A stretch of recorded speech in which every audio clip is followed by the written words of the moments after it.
Good evening, good morrow, and good day.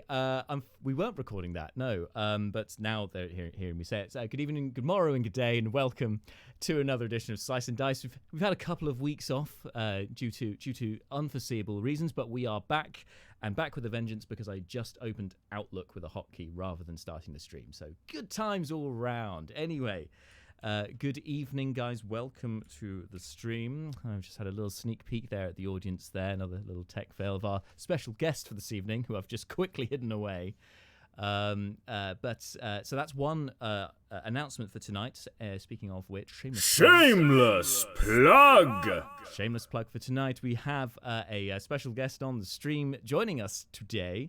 Is it a friend or a foe? This has been the question that most of the guys have been asking in the last few weeks. I guess we'll find out in today's stream, hopefully.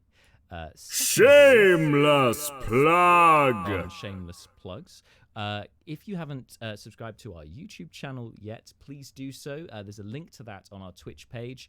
It says catch up, and it's got the YouTube logo. Click on that. It will take you straight to our YouTube page. Subscribe today to make sure that you don't miss any of our new videos as they appear on YouTube. This includes our YouTube D&D campaign of The Cage, the next session of which has been delayed due to, obviously, last week's session of the Manylands being pushed back to today, but it will be released in 2 weeks' time.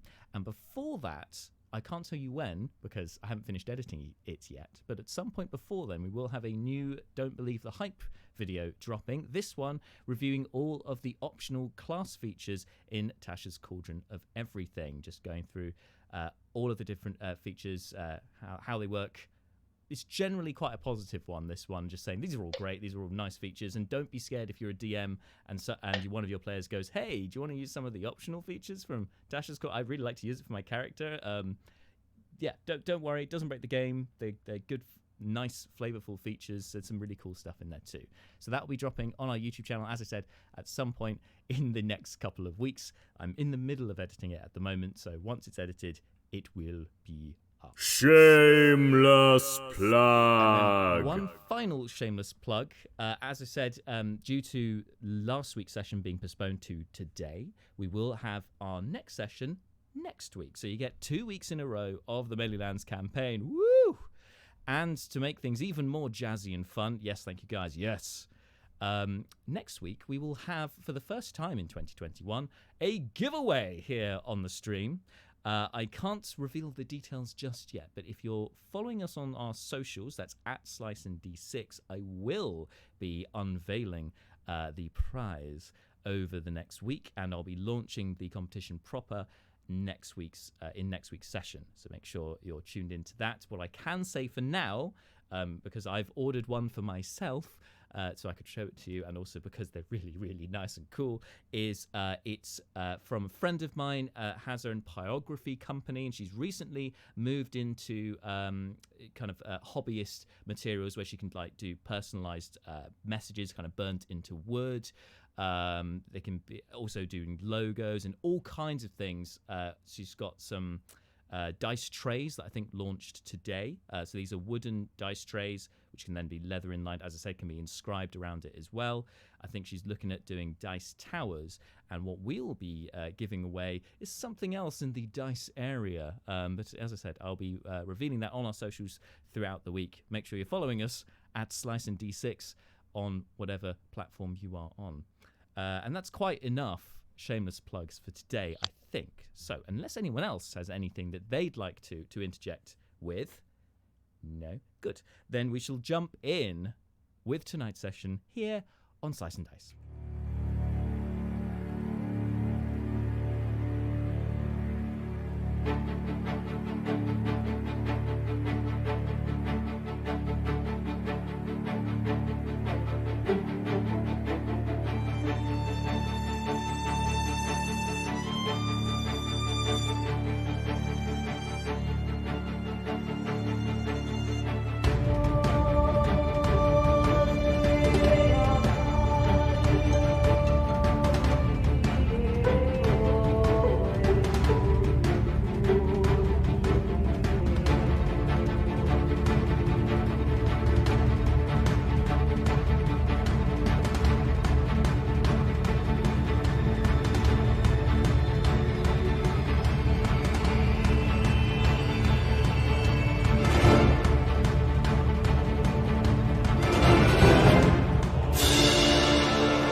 everyone.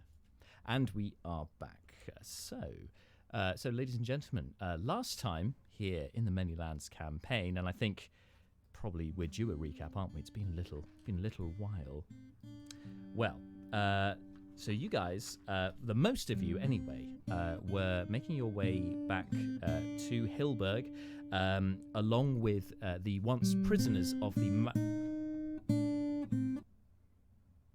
Manticores. I've just realised what that noise means, because I forgot it was on here. Pavel has just subscribed to us on tier 1. Hey, nice one, Pavel. Yes, you're on a 4-month streak, Pavel. So thank you so much for supporting us. And I forgot that we had a noise for that. So suddenly, just my headphone just lit up with Call 'em the Gang celebration. So what is going on here? I also like the subscription message Pavel's gone with. Guys, I got some error message. Help. I had to stop everything thinking that my music player was suddenly playing out material that is not royalty free. And I was like, no audio for the stream. No, it's fine. Okay. Good. Anyway, as we were, thank you, Pavel. So last time, most of you were heading back from the Eyrie up in the mountains with the once charges of the Manticores, the small folk, as we've otherwise called them, because prisoners just has a horrible ring to it. And you guys led them to the meeting spot of the contacts that Seth and Co had made in the Moonrunners who were there waiting for you, including the father of Will, the young lad who you saved from the Eyrie, that being Bracken Tinder, a member of the Moonrunners. Anyway, Brina, who had befriended Will during her travels for the first time, uses the fly spell to the impress of many of the prisoners. I think some also impressed Seth quite a bit as well, the use of that, but none more so than Will himself, who was having the time of his life being flown around the place by a deep gnome wizard, and the cute as a button deep gnome wizard in our party. Anyway, you then decide to part ways to cover more ground, with Neris having already rode ahead to Hilberg to escape from these Dragonborn from the Dragonborn Kingdom of Richir that had some interest in her particular magical abilities, possibly tying her to the great red dragon Ushtag. She'd ridden ahead after being turned invisible during the exchange and sought refuge at her uncle's workshop because, you know, it's her uncle, she trusts him. And Seth and Fleeting decided to also ride ahead of the rest of the group to try and catch up with her, leaving 3 of you, Malar, Leoberin, and Brina, to then continue traversing the wilderness on foot after resting at the meeting spot at the barn house. On the way back, the 3 of you went by Brina's home of Sverfhaven, where all the Sverfs hang out. But this was after Malar got everyone lost to celebrate his birthday. Oh, and had a nice spread for his breakfast as well that he magically created. It was all very nice, but didn't taste of much, but it was cool. Anyway, with Malar staying outside, Leoberin is led into Sverfhaven, the first non-Sverf or non-deep gnome to appear in Sverfhaven in quite some time. And they were a lot more dour than I think people were expecting, these Sverfs. And you can see kind of why Brina left. But you went there with the recipe that you'd attained to try and get this potion of cure curse made. But Brina's mother, the chief alchemist, noted that there was a particular ingredient missing and could only be accessed above ground, that being ginseng. And so Brina has been tasked to go and get it.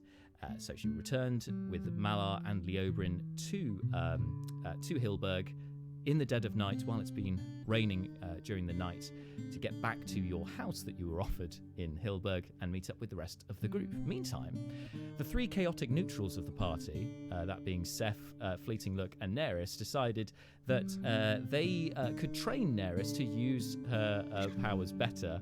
I mean, you're not wrong, but why is the paladin true neutral? How is that a thing that has happened? I mean, again, you are not wrong, but what? 5e, man. You don't have to be a lawful good to be a paladin.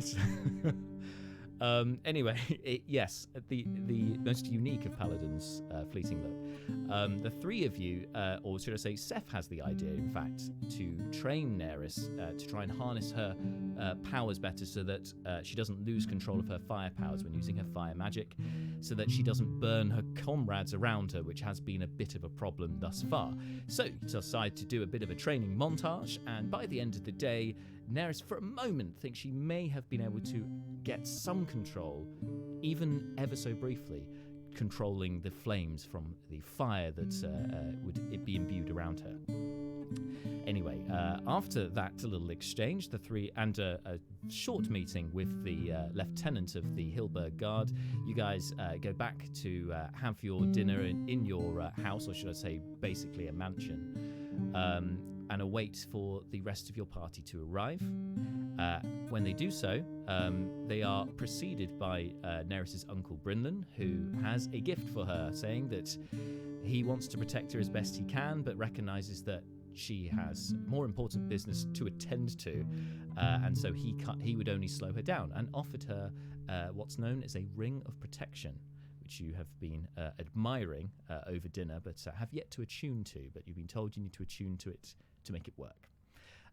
And after the rest of the group join for dinner, finally getting to the house, you have one last knock at the door of the dwarf that many of you not really a fan of, Teenin Bluebeard, one of the twin dwarves, the grumpier of the twin dwarves, who is uncharacteristically worried and not at all salty, in fact.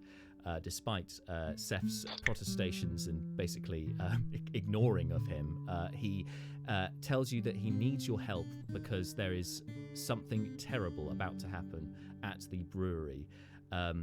He has spoken to you, you invited him in, and he has spoken to you about these cultists who follow Faerfan, otherwise known as the Creation Collective. And they believe that they have a way of bringing Faerfan back to the world, and they have seemed to have found the one missing part for their ritual, a magical hammer that is needed to open the portal to bring Faerfan into the world. But he suspects that this is not Faerfan at all. He thinks that these guys are misguided and this is all going to go horribly, horribly, horribly wrong. And more to the point, his twin brother is also mixed up in this somewhere as well, and he wants to go and save him. But he can't do it alone, and so that's why he's come to you, seeking your help. So, that's where we pick things up today. He's just recounted his information to you and about the brewery. Was there any particular questions you wanted to ask, or any other information you wanted to get from him before deciding what to do? Yes. What is this group of dwarves called? Oh, so they are the Creation Collective. No, that's not going to work. That's too many words. We need a single collective noun. I mean, you could say they are the cultists, I suppose. That's a good start. I'll workshop it. I'll think about it some more. Thank you. I immediately forgot that Bart is actually playing Fleeting Look at this time. Yes, thank you. Yep. Straight in there. Always be branding, Brucon, baby. of course. The one bit I forgot in the recap was that Brucon has stayed behind in the Eyrie and is training with the Aarakocra monks there, and we will jump back to Brucon at some point, I'm sure, to find out how he's getting on. But anyway, yes. Was there anything else you wanted to know? This plan of theirs, will they be finished and whatever they're summoning, like, soon or, like, next week? So if it's, like, next week, we won't be here. Do we have time to go and finish off our other side quests before we... No. Do we have time to just leave? I don't care about anyone in the town as much.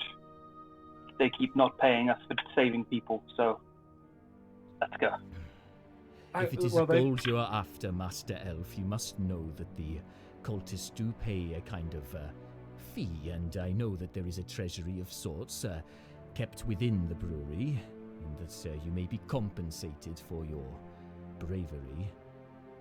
But I believe the threat is imminent. I believe the ritual will be completed this very night. But also, okay, guys, I know you're not up to helping people for no gains at all, but I believe it's our duty to help these innocent people. Mela, I know you're going to fight me on this, but we should help them. Let's go. Oh, Mr. Seth, I've been on my feet all day. Can I at least sit down and just take a moment? I didn't actually think you were going to fight me on the helping people part. That wasn't really... I didn't see this coming. Leobrin and Brina also look fairly dishevelled from their travelling the day as well. And Leo kind of speaks up, agreeing, nodding along with Brucon, kind of tending to his ruff a little bit. Yes, we are not in the best of spirits at this point. But if we don't go now, there could be less money. I mean, people could get hurt. Oh, well... Guys, where's your save the day spirit? Well, This is such a major role reversal. I'm just... very well, Mr. Seth, Isneris, and Dwarven colleague number 1. Let us maybe head on out. It's, my name is Teenin of House Bluebeard, Mr. Shadecreek. We know we don't care. But I must... I genuinely wrote down Turin in my notes.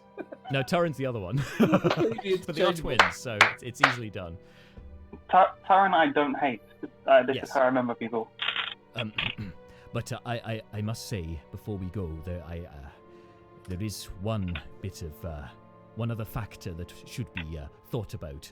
Yes, so this is certain deaths type of thing, right? He's just gonna drop this kind of detail, isn't it? Just like, yeah, by the way. No, what? Is it gonna be like werewolves? Been there, done that. What else you got? As far as I know, no, unless werewolves are vampires summoned through the portal. Mind flayers. Why are they vampires? Who said vampires? Why are the dwarves vampires? This is the last time I deal with elves. I don't know exactly what could be coming out of this portal, but I don't think it's going to be anything good, I'll tell you that for nothing. However, the complication we have is because of your tiefling friend here. They were watching him for quite some time. They knew about the hammer that he had. They sought it. That's why it has been taken from him. And I feel that, well, I know that they are still watching him. And so if they see that you have all left here, I'm sure they would have no quarrels in taking what you have in this house here, perhaps causing some other mischief in here. So I think it best if at least one of you stay behind here to make sure that there is no funny business. Not it. Fleeting has already left. So who is up for taking Freddy foreshadowings off her suggestion? Brina just stands up for a second and as I'm the newest here, I don't think I've been here before. Maybe I could stay here and get to know the place a little better, and I promise I'll look after it. Cool. Just remember the most important thing in defending the house is we hold 0 sentimental attachment, so if you need to break anything, break it while you kill them. Great! Okay. She looks very pleased about that. I think, Mr. Leobrin, I don't think you should be wasting your energies today, since I am to squire Mr. Seth on this misdeed. I would prefer it if you stayed with Ms. Brina and kept an eye on her and made sure she was comfortable. Are you sure, Mr. Shadecreek? If there are people that need saving, then surely I must go. I must prove that I am a hero. So Neris just comes over and like casts mending on the rough, and he goes like, most appreciative, thank you. Mr. Leobrin, we have been on the road all day today, and, well, I honestly believe I could knock you over with a strong sneeze. And at this, my trunk comes out and I just blow on him hard. He just backs away immediately before you even. As soon as you say about sneezing, he's moving back. Like, no. I will take your word for it, Malar. I will look after the young lady. Sure. Just use the pub member as a tissue. Hazards of adventuring with a Loxodon, I guess. If there is, if I need your assistance, I listen to the wind, listen for the Loxodon trumpeting. I will do my best. Yes. Oh, unless. Never mind. I haven't really got enough space in this book anyway. Come now, let us go. And I start to usher Seth at the front door. What was with the malice in the Seth there? I have done nothing negative yet. Malar is tired. He is tired and it's his birthday. Leave him alone. Sleep on the next birthday. Go save people. This is your birthday mission. Let's go. Let's get on with it. Teenin, sneaks over and gives Mellor a happy birthday hug. Oh, Ms. Neris. Yo. Are you quite sure we've got enough time for this frolicking? Shut up, Teenin. Teenin, do we need to sneak into this place, or can you just walk us in as, followers of Faerfan, Feral? Someone else do the talking when we get there. Well, to be perfectly honest, I think they already know that you are about, but if you wish to sneak in, I would recommend it, sure. If you wanted to try and interrupt the ritual and get the element of surprise, then yes, the stealthy option could work. But for my Do you know a way in? Yes, the front door. Do you know a secret way in? I'm afraid not, no. There was, of course, being it was a brewery, there was, of course, a hatch down to the cellar, but that has been dismantled and taken apart so that it may not be used. I'm afraid they only have the main entrance, which I believe is locked, but fortunately I have a key. Yeah, you can just walk us in. We'll say we're followers of Fearful, and we're just here to watch the resurrection. Unless you're dwarfs, then that is not going to be believed by them, for Faerfan is the Dwarven Creator God, believing dwarves to be superior to all other races. So we can't walk through the front door then? And we will tell them that dwarves are better and that we've come to serve. No, you pardon me, I left a bit of information out there. You see, the ritual takes place in the main meeting spot, which is not in the first floor of the brewery. It, in fact, takes place below ground. So we can get into the main entrance. There shouldn't be too much of a guard there, I should imagine. But then they'll be downstairs. So we may be able to get in. How many people do we need to fight here? Depends how many in attendance of the meeting, but considering the gravity of this ritual, I imagine that there will be at least a dozen cultists there. Oh, I was expecting a lot more. Oh, this is. Can we just try to drop a ceiling on them or something? And like Neris is becoming like visibly irritated by this whole thing. If you can not drop it on my brother, then yes. We've killed more people than this by accident. That doesn't not too bad. How very reassuring. Shall we? Let's go. Just open the door. Into the rain. When you open the door, Fleeting Look is sat on the dire capybara outside, staring. Master Fleeting, you do know that the brewery is just over there. And just points across the way. You can see it. It is, a stone's throw away. 5-minute walk. Mm-hmm. And he's going to get there first by crossing. Okay. Fine. Shall we? Indeed, let us lead the way, sir. This is the walking movement. We're all going. The immersion. See, you get physical theater in this stream. You see, this is where D&D hits VR, and we're just, here we are. We're walking through town. We're walking. Sod your theatre of the mind. Screw you, theatre of the mind. So, within a matter of moments, you arrive outside of the old brewery. It's been closed for over a year, having once been a much more prosperous, one of the jewels in the crown of Hilbert.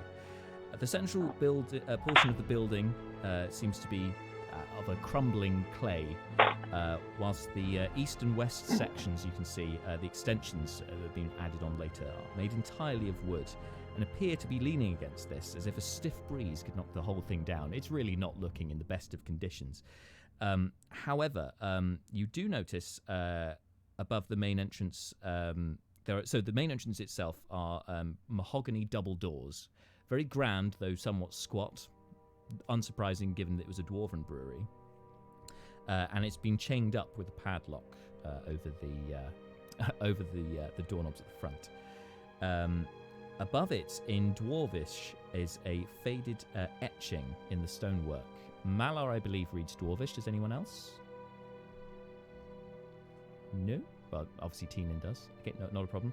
Well, so Malar, you would recognise that above it, it says, finest ales from the finest brewers. Could you make a history check, please, Malar? Yeah, sure thing. The histoire. 13. Well, all you needed was a 12. You remember that slogan, finest ales from the finest brewers, is the slogan of the Rumbleguts merchant family, a well-known brewers in Rundar and beyond. Yes, so Sorry, you Jack, see what the was padlock. One more time on the slogan. Finest ales from the finest brewers. Yeah, sorry, yes, Brucon. There's some definite uses for you there. You take that. Okay. Yeah, so you see, you're outside the main entrance. Big doors, padlock, chain. What do you want to do? You said you could get us in? You had the key? Oh, yes, of course. One moment. Pulls out his key, puts it in the lock. In a couple of moments, seems to be a bit stiff at first, but eventually, clink, breaks open. The padlock snaps to, and he starts taking off the chain. Right. In we go then, and pushes open the door. You can see the first floor of the brewery, relatively open plan, definitely signs of disuse, cobwebs and the like. This, at least along the edges, though in the central portion of the room, there doesn't seem to be that level of dust. You can see there has been movement and activity through the centre of this room. To the left stand smaller vats, alongside a kiln with a few burlap sacks resting alongside it. And at the centre of the room stands a very wide circular wooden, almost like a cut-out barrel. This is a mash tun, with a large metal container suspended above a disused fire pit. Alongside it, a tap protruding from the bottom of the container and hanging over the tun.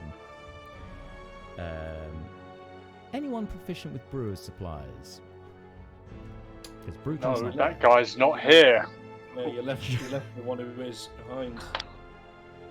It's like Brucon would be in his element, obviously being it's a brewery. But never mind. If you're not familiar with brewer's supplies, you're not going to understand what all these things are necessarily. But you can see that the this mash tun at the bottom of it, it appears to have a false bottom of wire mesh, and you can see several holes with it that pierce the bottom of the tun, appearing to go into the floor. At the opposite end of the room is a single large mahogany door, slightly faded, and that would appear to be the way to get downstairs, from what you can tell in this room. What would you want to do? Teenin, where are they? Downstairs. Will there be any people on the way, or will everyone be gathered together? I should have thought they'll all be downstairs, but you know, if they know you are coming, then perhaps they might have a trap ready for you on the stairwell. That being said, you know, I don't know that there is the well, and he points to the far corner of the room. on the left-hand side, you can see, the top of a well. And I'm just checking. They're bad people, right? We're not just attacking innocent civilians who don't know what they're doing. I mean, for the most part, I would say they're misguided more than bad. But certainly if they were to put up a fight, I would not hesitate to meet them with equal measure. I'd like to insight check that. Okay. I'd like to take it again for some reason. What did you get? Overall, 8. Ah, okay. I'm intrigued. You don't trust this guy as far as you can throw him. Seth's been handed a cast iron, gold-plated opportunity for indiscriminate violence and is now uncertain about things. This is interesting and unexpected. I've never indiscriminately violenced anyone. Usually they attacked us. You're very discriminating in your violencing. Fair enough. It's like the Romans. It's preemptive. It's defensive violence. Name one person I have attacked that hasn't attacked us or been evil. The dogs. They were biting me. You bitch. What are you? Little hounds, These are cultists. Yes, that's the reason for going in here. And are they doing something? I will. Just remind me, Mr.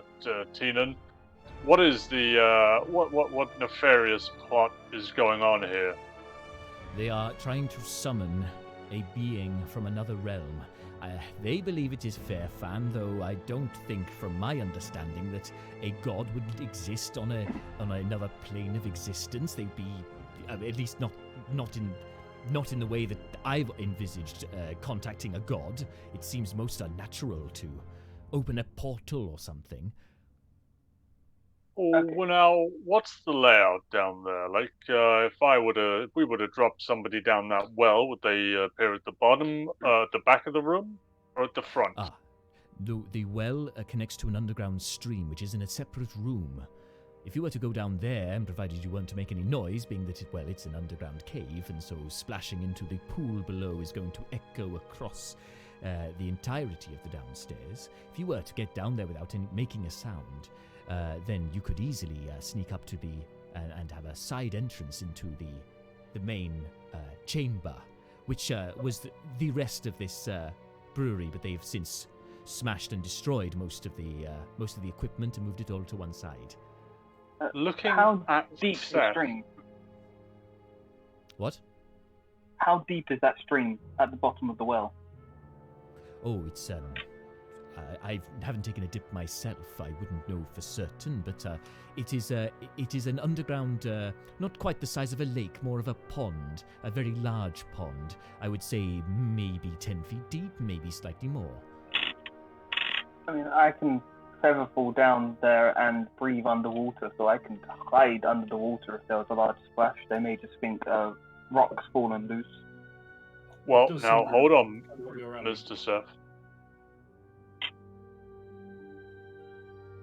Oh, see now, what does Faerfan look like? Well, no, of course you wouldn't know. Faerfan, well, the depictions vary, but by and large, he is a dwarf of a grand physique, holding a great mace, or sometimes a hammer, or even a glaive has also been used in depictions before. Oh, so he doesn't look anything like a Loxodon, then? No, he's a dwarf. A large dwarf. The size, perhaps he would be the size of a Loxodon, but he would be dwarf in appearance. I'll turn to Neris and Seth and be like, and indeed Fleeting as well, because he's there.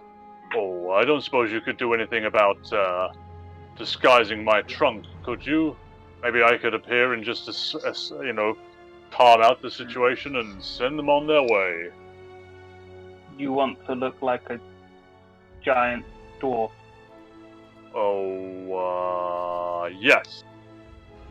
You've seen a mirror, right?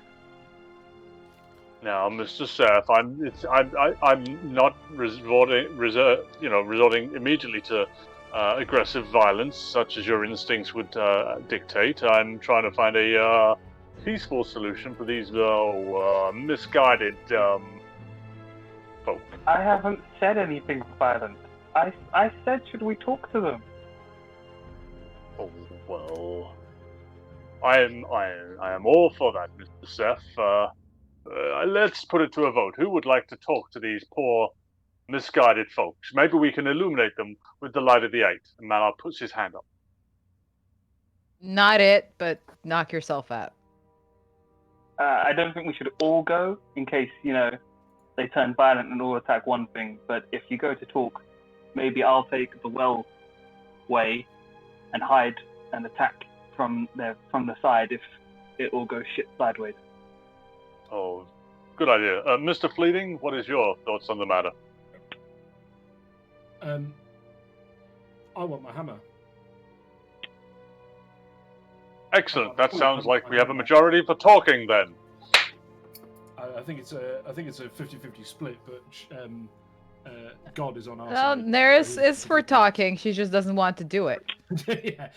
If If I may, I think you have the right idea, Mr. Shade Creeker. Only pitching the eight to followers of Faerfan would be considered a slight. They believe the eight are a misconception and that Faerfan is the one true god. So maybe factor that into your reasoning when you speak to them. Hush, hush, hush! Now, I have done a little bit of proselytizing in my time. Never fear, Mr. Seth. May the eight go with you. And I tap Seth on the forehead. Maybe the well is a good idea indeed. We should have a secret word in case it all goes wrong. If I say the words, Miss Neris. Should I just wait for you guys here, or? Oh no. So you guys all go down that way. Like, a couple of you stay back. Mallard do the talking. Is a pale, red-eyed, smoldering elf really who you want in front of a bunch of already not very trusting culty dwarves? Well, Mallard tries to talk to them. When it goes wrong, which it probably will, you kill everyone. I'll come from the side and attack who's left from their smoldering remains. Right. So who here is fire resistant in a small area? Fleeting. Yeah, put the hand up. Fleeting's hand goes up again. Me, I am. No one else? No one? I'll be in the other room, so just don't barbecue multiple rooms for no reason. Don't take it personally, Miss Elf, but I have been in your presence before, and I am aware of your capabilities, and I may keep my distance from you if that would be okay. I would prefer that. We've got a plan. I'll see you guys at the bottom. I'm going to jump down the well. All right, Seth. Jumping down. Can you? It's quite a squeeze, actually. It's only about 3 feet wide, so you do have to kind of take the pin drop pose. You remember from swimming pools when we could go in swimming pools all that time ago, back in the school days. Focus. Anyway, sidetracked, and you start falling. The ring of featherfall takes effect, and you start gliding down. You notice the shaft drops 60 feet roughly down to the floor. So maybe as this happens, Neris just says to Teenin, more like as it hisses to Teenin, it's like, if I die in this, I'm gonna be your personal poltergeist. Noted. Thank you. As long as you save my brother, it is worth it. No offense. I'll be his poltergeist too. I suggest to the remaining folks here that we give Mr. Seth a minute just to get into position. And after a minute has elapsed, we'll head on down the stairs. Malar will take point. Just sort of smart as. Okay, we will cut to Seth momentarily. Seth, as you're dropping down, feather falling down through the shaft into, you can see the pool coming up below. In order to be as quiet as possible on entry, you need to make yourself as streamlined as possible. For this, can you make an acrobatics check, please? No problemo. Well, you do have guidance as well if you need it. Ah, yes. Is and that adds, a advantage? That D4. gives you D4. D4. Okay. Yes, very much so. So that's 6 plus 3, so 9 plus 8, 17. 17. And I mean, you're obviously not totally silent, but it's just a little bloop, bloop as you enter into the water. Yeah, it's not that deep. It's at this area. Actually, it's maybe 10 feet, if that, deep. You hit the bottom relatively quickly. Quite murky in the water as well. You can tell even with your dark vision underwater, there's many minerals and impurities in the water here. And are you rising to the surface? Or are you staying underwater? When I came through, like as a little quick drop, did I see people? I'll tell you what, make a perception check. Because it's quite quick, so you've got to... Ooh, that's not good. Open. Okay, 5 plus 3, only 8. 8. You didn't see anyone, and in fact, it didn't seem to be lit at all here. It seemed in total darkness. Then I'm going to rise up, so I've got just my eyes above the water to take a quick scan of if any of the ones in the room and an exit.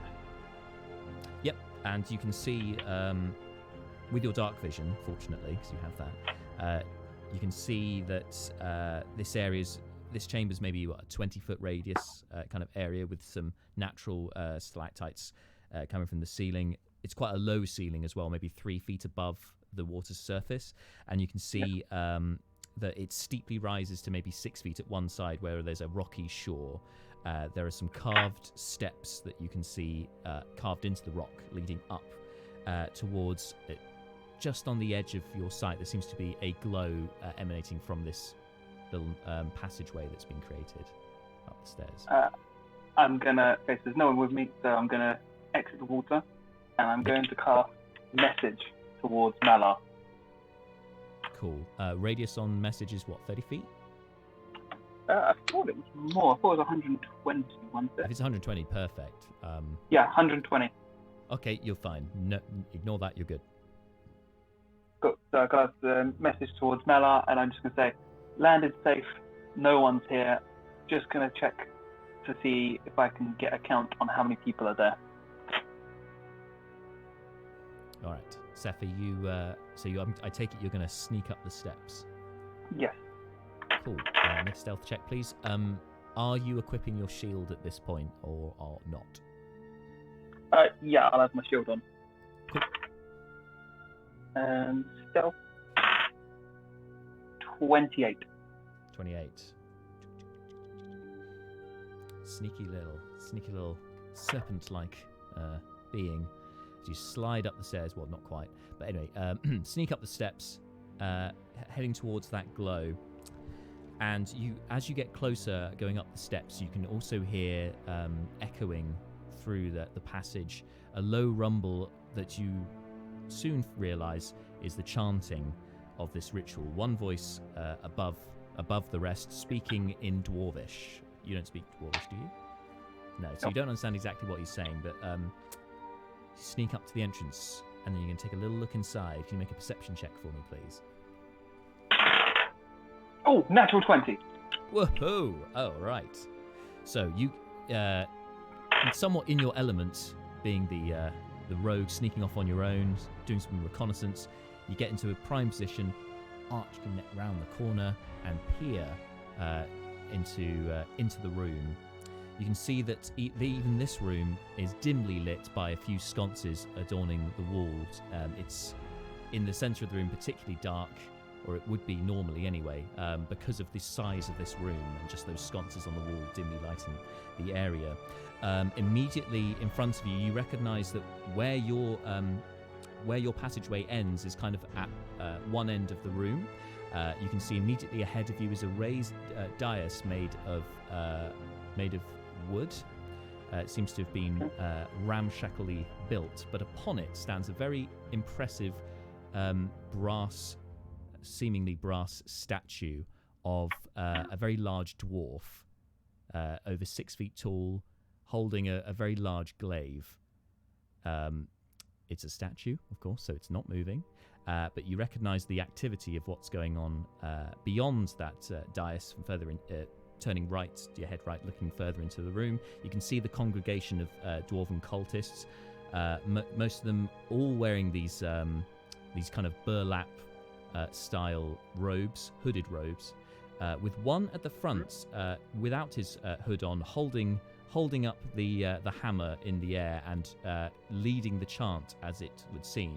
Behind him, immediately behind him, is a swirling of red and orange and green, all kind of intermingled, as it seems that this is the portal beginning to be formed in that room. And you also notice immediately how warm it is in this room. It's unnaturally warm. You almost want to remove a layer of clothing. It's that warm. And then far on your right, you can see that there are wooden office-type shacks that have been built with small windows. This looks like when the brewery was operational. That's where the kind of management types would be. And they have just a single door to each hut. And then on the far side of the room are huge vats with a wooden walkway that seems to be tending to those vats. You can see there is one dwarf up there with a crossbow who seems to be looking out over the congregation below. Okay. Final thing, sorry. Far end of the room. So beyond the hut and so on your right, you can see it's kind of the opposite end of the room to the dais. It looks like the entranceway for the stairwell. No door, just an arch. Okay, so in front of me is the portal, people, big 6-foot statue, and all the people sort of looking towards my direction, chanting. So they're not looking at you, they're looking towards the portal, which is basically at the dais. It's in front of the dais, so you're off to one side. They're not looking at you.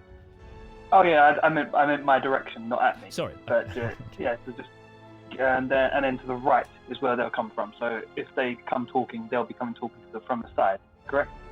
Yeah. Cool. That's right. Am I still within 120 feet of Mala, or would I need to backtrack a little bit? Yeah.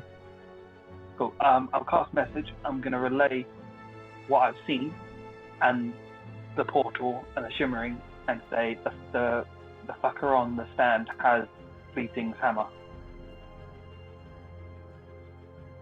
You can respond to this message.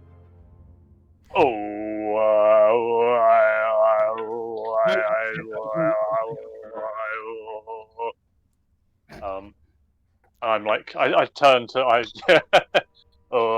and then I turn to Fleeting, Neris. Was my audio cutting out, or did you ooh and ah for like a minute straight then? No, that was correct. I was about to turn my headphones off and on again, because I was like, that can't be how long he oohed for. Guys are getting some technical difficulties. No, just Malar. I think, Bart, you were saying something as well at the same time. All I said was about 15 seconds in. All I said was, "No, that's it. That's your lot. That's the sum total." Right. So yes, Dude, following 10 seconds in, I turned off the message. I don't want to hear anymore. Got static on the line. Just going. All right. Is Malar passing on this information? Yes, totally. He's. We should move quickly. Come now, and sort of turns. Fleeting, as soon as he tells Fleeting holds his hand out and tries to summon the hammer to his side.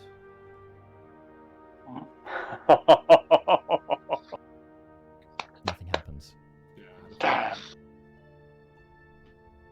Fleeting stands there for at least 30 seconds, and then slowly just.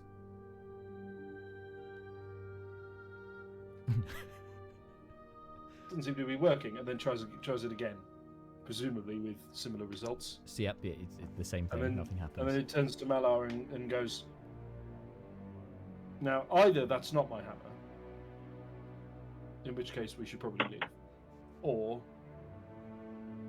something else is happening." Well, let's go and find out, Mr. Fleeting. Let's be ready. Malar starts to walk down the stairs. It's so difficult to roleplay Fleeting. It's really. So, yeah, because like I have to use as few words as possible, but how do I make them meaningful? Yeah, no, I understand completely. But totally on brand with the summoning the hammer, trying to. So Malar, before you get down the stairs, you need to go through this mahogany door. Go up to the door. Yeah, I'm going to slap on. Before I even do that, I'm going to slap on enhance ability. Yep. Eagle's Splendor, so charisma checks at advantage now. Okay. Yeah, and I will stop at the door, realizing it's locked, and turn to the dwarf and be like, "Oh, King, would you mind?" Of course, Mr. Shadecreek. 1 second. And just as he's approaching the door, a voice booms out from the door. Who is Faerfan the Creator? Oh, fuck. This is new. This wasn't here last time I was here. Can I make a religion check to see if I know what this sounds like a religious puzzle? I think I can guess what the deal here is. Can I make a religion check to see if I know what the correct response is? You can make a religion check. Go for it, yeah. While he's doing that, Neris and Fleeting, can you make investigation checks as you look at the door here? Because I'm trying to figure out what's going on here. Yeah, sorry, Malar, what'd you get? 15. 15, nice. And your investigation checks, how'd you guys do? 13.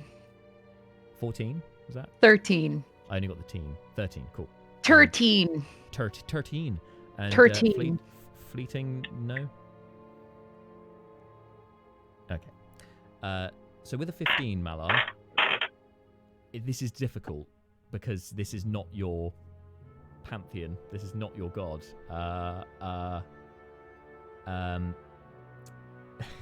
So with a 15, I would like you to roll percentile dice to see if you can guess correctly.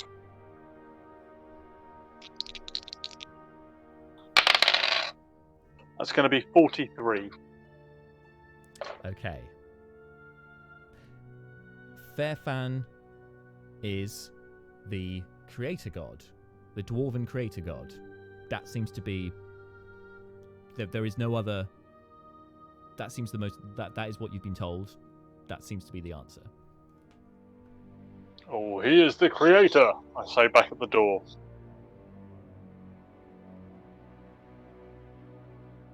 As you, after you say this, there's a moment of silence, followed by a hum. Starts very quiet, and then starts to get louder and louder and louder. And Teenin says, "I don't think that was correct," and then starts backing away from the door. You all need to make dexterity saving throws. That's the three of you, sorry. Plus Teenin. I can't believe jumping into the sewer was the smarter of the options here. Well, you're going to be down there alone for a little while, so make the most of that. I can backstroke. I got an 8. I got 19. 19, nice. And Fleeting? 7. 7. Okay, so for Malar and Fleeting, you take 18 points of lightning damage as the Leo door... would have died. Yep. Why do you make these traps that would murder Leo? He has 13 HP and you're level 6. Be reasonable here. So 18 points of lightning damage to those of you who failed. 9 if you succeeded. Teenin succeeded as well. I can't add the damage. 9. Yeah, no worries. I'll take care of that. Thank you. I forgot about that. I'll do that. The 18 points of damage. Lightning damage as the door explodes into this the lightning that streaks from it, hitting each of you, making a hell of a lot of noise as well, and striking the fire pit that's underneath that kind of kettle by the mashed tun, which then lights that, and the water slowly starts to begin boiling as you're all coming to after that particular explosion. A lot of noise. The door is still intact, but it seems that glyph has been activated, so probably won't happen. Shouldn't happen again. Fuck it, I get up and I charge at it. So while hear he that does noise? that, Neris just says, "Teenin, remind me to kill you when this is over." Noted. He says, looking as undisheveled, as little sheveled as you are, little disheveled as you are. Malar, you're going to charge at the door. Do you want to make an athletics check, please? Sure. Did I hear the door explode? You heard a very loud crack of lightning, like an explosion of lightning. Have I seen people react and head that direction? Yes. You've seen a couple of the cultists the ritual momentarily stopped. The leader nodded, and 2 of his followers have now headed to the archway for the stairwell, and they look like they're in wait to ambush either side of the stairwell. I'd like to message to Malar and say, "How the fuck are you that loud? There are people now waiting for you at the bottom of the stairs to attack." Cool. Malar, how'd you do on your athletics? Athletics, yes. 12. 12. You hit the door with such force that the rest of you see this arcane kind of glimmer erupt from the door momentarily as he hits it, and Malar, you just go flying backwards. You don't take any damage, but it seems this door has been locked with some arcana. Okay, new plan, because we have spells, so let's use them. I'm going to throw I've got Dispel Magic. I'm going to throw that at it and go and charge again. Perfect. You cast a spell magic, door clicks, and this time, pow, the door breaks open pretty easily. As I burst into whatever is on the other side of this door, I just shout out using Thaumaturgy, "Oh, don't worry, Mr. Seth, I'm coming to save you!"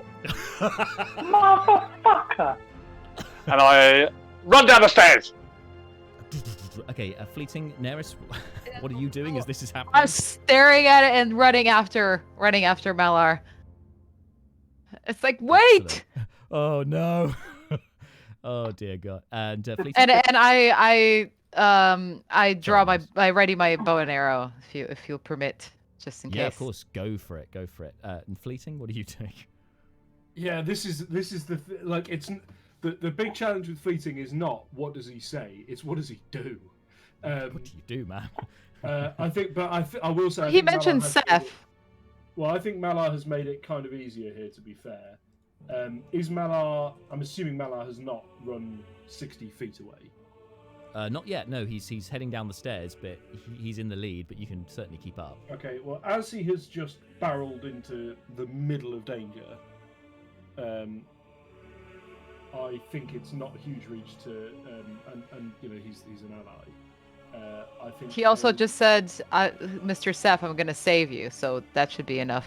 There's also that. So I think a shield of faith on Mr. Malar. Oh yeah! I love that Faith spell. on Malar. Giving him a +2 to his AC. Very nice. It's a weird one, Shield of Faith, but it can be very good. Yes, I think I'm a paladin. It can be very, very good. It's also, given Fleeting is horrifically good with his spells because he's got a high charisma score and not much else. Concentration spells, he's pretty good with those if he can maintain his concentration. His constitution's not bad. Yeah, go ahead. So you're charging down the stairs, and as you reach the bottom of the stairs, Malar, you're first down in the lead. You can hear the tutting and sighing and just general grumpiness of Teenin far behind the rest of you, who's making his way down the stairs, trudging down. But Malar, you head down to the doorway. You've been warned what's on the other side of the doorway, so you know, but you can see through the doorway now for yourself this portal that's beginning to get larger and larger. It's green, orange, and red light. Everyone needs to roll initiative, please. Everyone needs to roll initiative, please. Including special guest. Needs to roll initiative. Jack, tell me, do you play poker at all, and could you be persuaded to for money? philosophically. I mean, I do enjoy a poker game. Haven't played in years. The double bluff is my area. See, now by telling us that, Yeah, we now know that this is. Oh wow! That was loud. Or was that in fact a bluff? Sorry, I apologise for the loud. It's the worst. No, go ahead. The thing is, it's the worst possible context in which to roll this, but that was a natural 20, so fleeting roll. Me too. 21. Snap. But the thing is, it's not a skill check. You get nothing for rolling really high. Anyway, 21 is fleeting's result of the initiative check. Cool. Anyone else 20 or above? Malar got 24. 20. Jesus. 20 for Malar. He is determined to get in here. What? Anyone else? No? Cool. Yeah, So 20, we've- 24. Oh, 24 for Seth. Great. I was wondering where Seth was. 24 for Seth, 21 for Fleeting, 20 for Malar. Excellent initiatives. All right. Neris, what'd you get? 11. 11? 11. Yes. Sorry, it drops in and out. Gotcha. 11. Special guest, what did you get? 5. 5, thank you.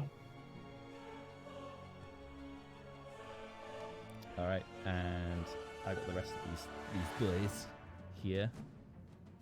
Just bear with me 1 second. All right.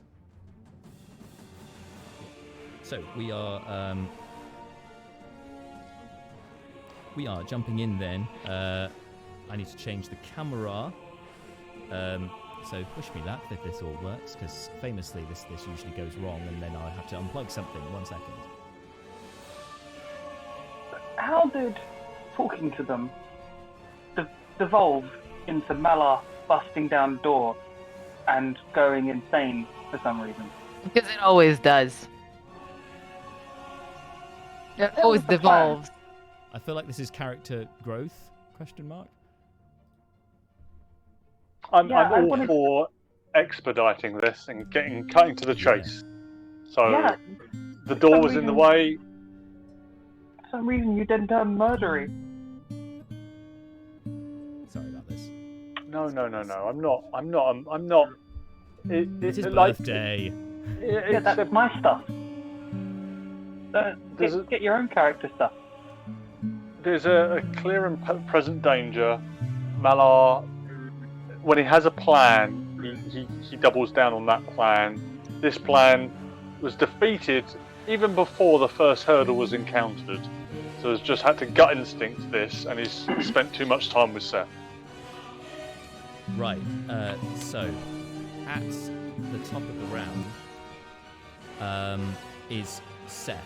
You've heard the commotion, Seth. You are over behind. I'm going to get rid of this box because that's going to get irritating. Oh god. Sorry. Technical. Seth, you're over here, looking through the doorway. There's no door. It's a natural kind of archway. So I'm alone on one side with every enemy possible in between me and Yes. people that will help me. Yes. Yep, Cool, don't cool. over there. I do not want to be first in initiative.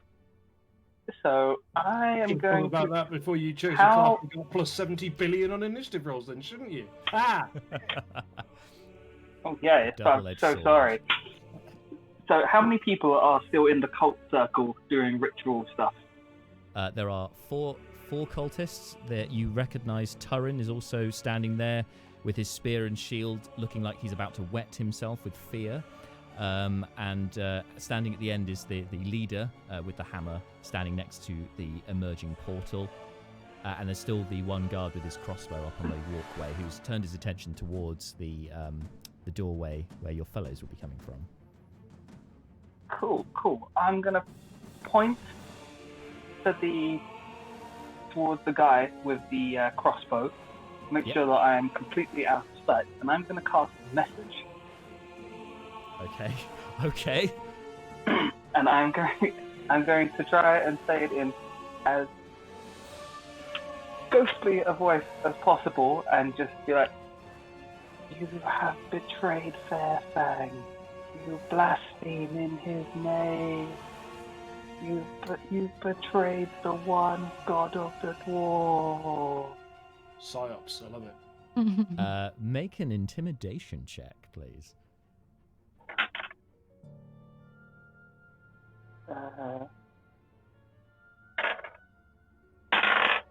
Ooh.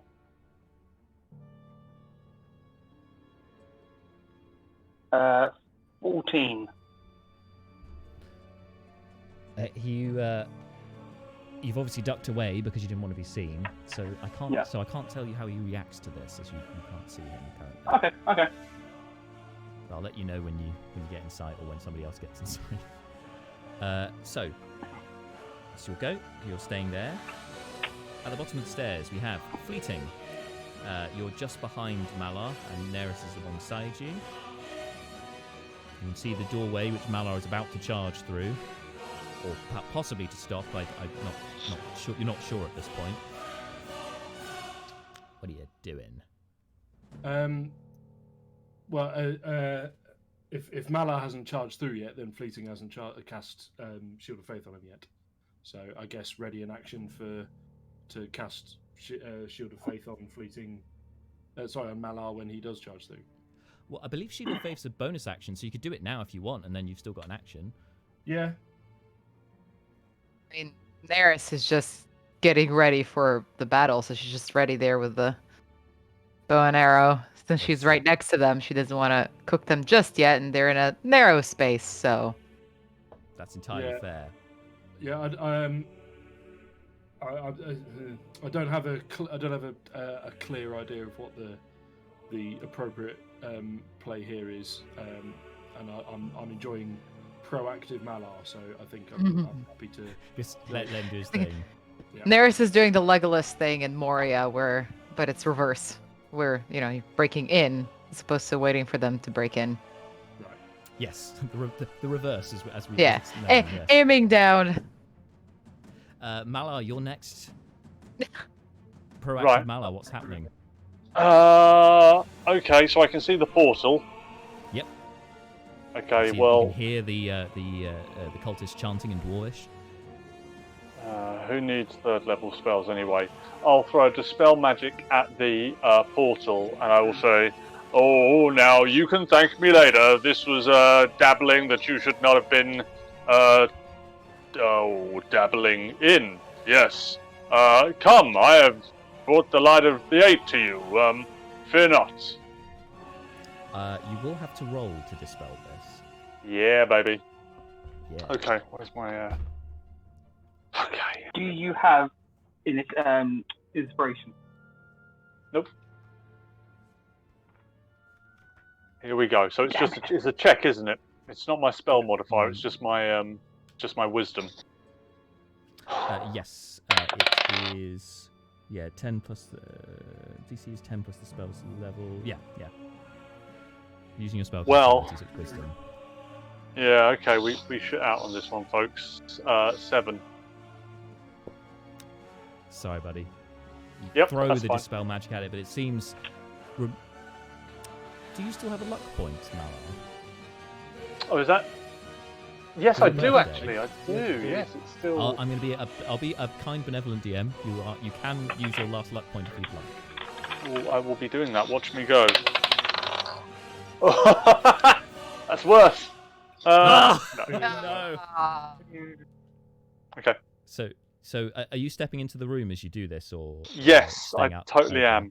Am I? So do I have Shield of Faith or not? Yeah. Yes. Yes, you have. 'Cause Okay. that was he's done that. By the bonus way, action, no just for problem. future reference, I don't think it'll have made any difference at all here, but I can't see any reason why Dispel Magic wouldn't allow you to add your proficiency modifier as well. It wouldn't have helped, I don't think. But fair point. It would have helped, but just a we should general look point. that up. I should look that Okay. up for future reference because I feel this spell will be used again. It's a good spell. Yeah. Cool. So you powerfully, commandingly stride into the room, cast Dispel Magic, and nothing happens. And Well, you just see nothing these happens. cultists all turn around. Nothing happens to the portal, but as he enters the room, Fleeting Yeah. does cast Shield of Faith, and so he does start to glow in an impressive fashion. So this glowing Loxodon strides into the room, throws out his hand to cast Dispel Magic, holy symbols glowing, and just... Yeah. The portal is unaffected. The cultists stop momentarily and just turn around like, what? In shock. And then the two either side of the door who had readied themselves leap at you with daggers to attack you, Malar, from either side. Coordinated. There's a natural 20 there for one of them. There's a natural 20 for the other. Right, okay. Not making that up. 2 natural 20s. They had advantage. I wanna see those dice. Wanted to see them for years. This green. Oh, you can't see it. This green dice is this new one. No. is In very, real very life. good. In real life. Honestly, In I real don't life, trust this. one day you will see these dice in real life. I promise. 2 natural 20 daggers. Love it. Scimitars. No, they are daggers. That's the. Is there a way I can let me just check. Is shield just, does it only apply to self? Yeah, self. Damn it. Yeah, unfortunately. Nice thought though. That should be a thing. 10 plus another. Excellent. 12 points of piercing damage is all you sustain from those 2 stabs either side of you. It's all good. It's all good. And that was are you doing a bonus action at all, or I suppose you don't? No, I got nothing. So I'm standing there looking benevolent, sturdy. And presumably eyeballing the leader of this congregation, because you recognise the layout. There is a religious, definite feel to it, and a very prominent warmth. It is you're noticing beads of sweat. It feels like being back in the plains of Isk. It's intensely warm here. This is not usual for Burikrin whatsoever. Standing at the head of the congregation, you're eyeballing it's the leader of this lot. His robe's slightly darker than the others, and seem to be made of a lot finer material than the simple burlap the rest of them are wearing.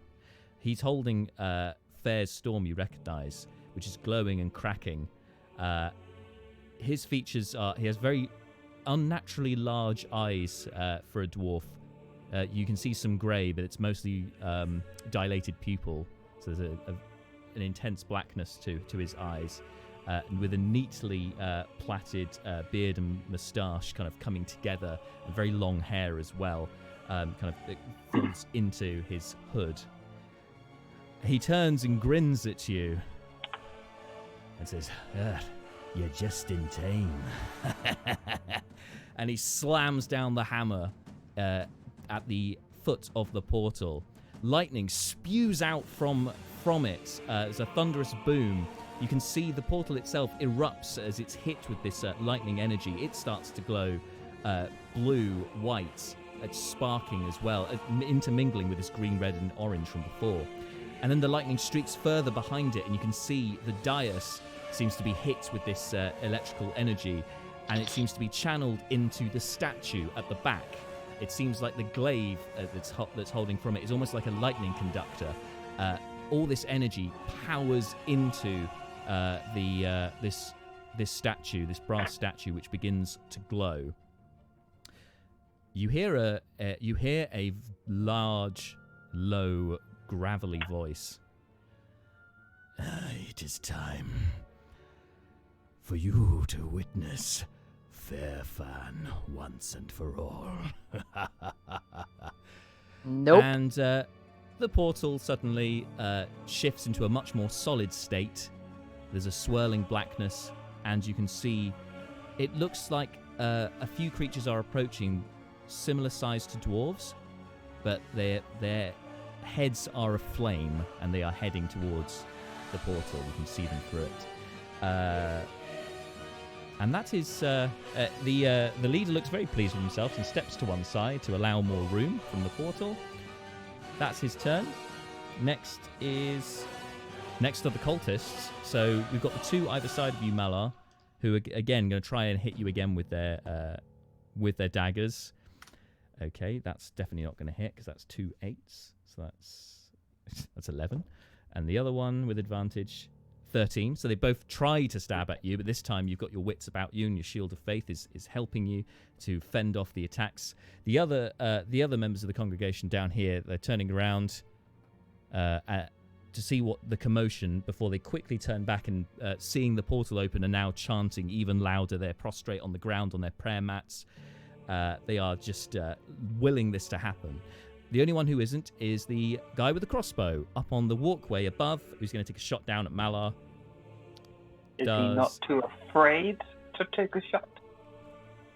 That's an interesting point there, Seth, because it seems that fear has played a factor in his trembling crossbow hands for a bolt. Streaks out and strikes the archway, the doorway behind you, Malar, harmlessly missing you.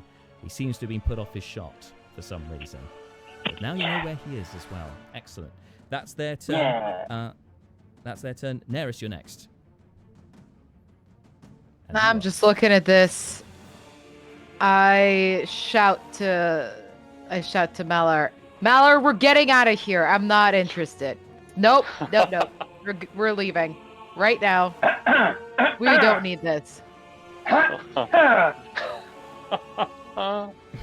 I hope that featherfall ring has got an up function. Seth messages Neris just going.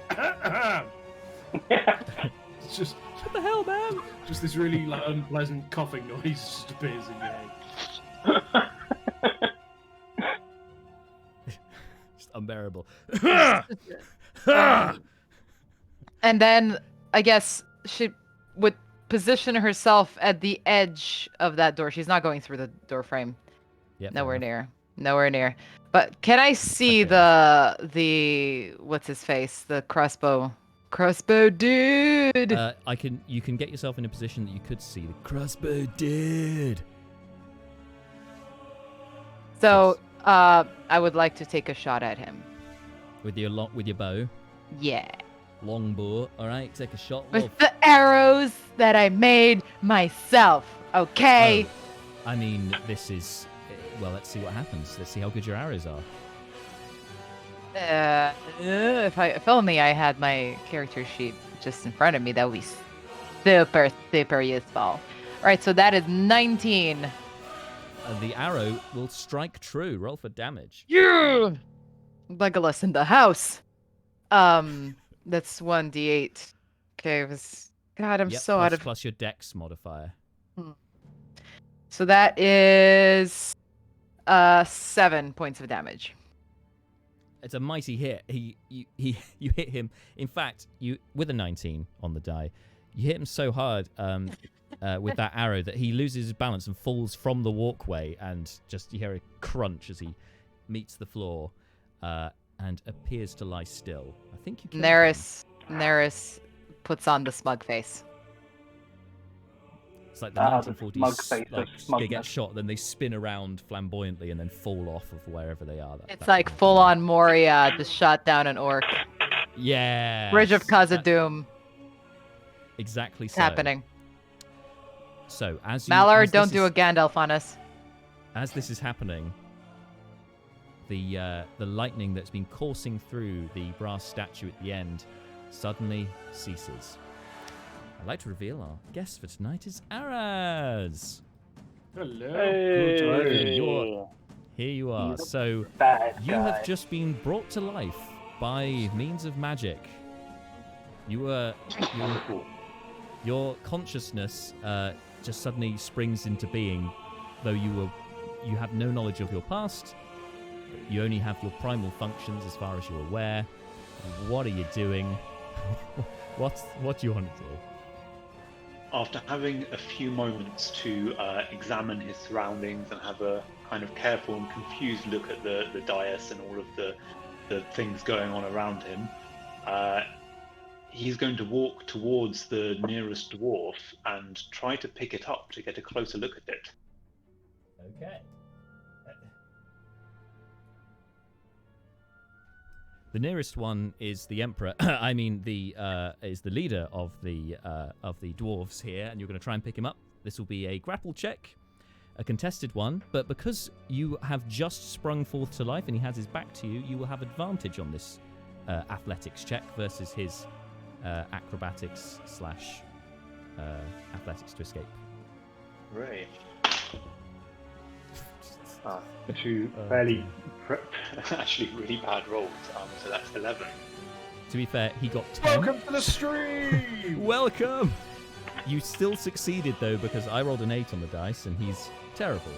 So yes, you can pick him up.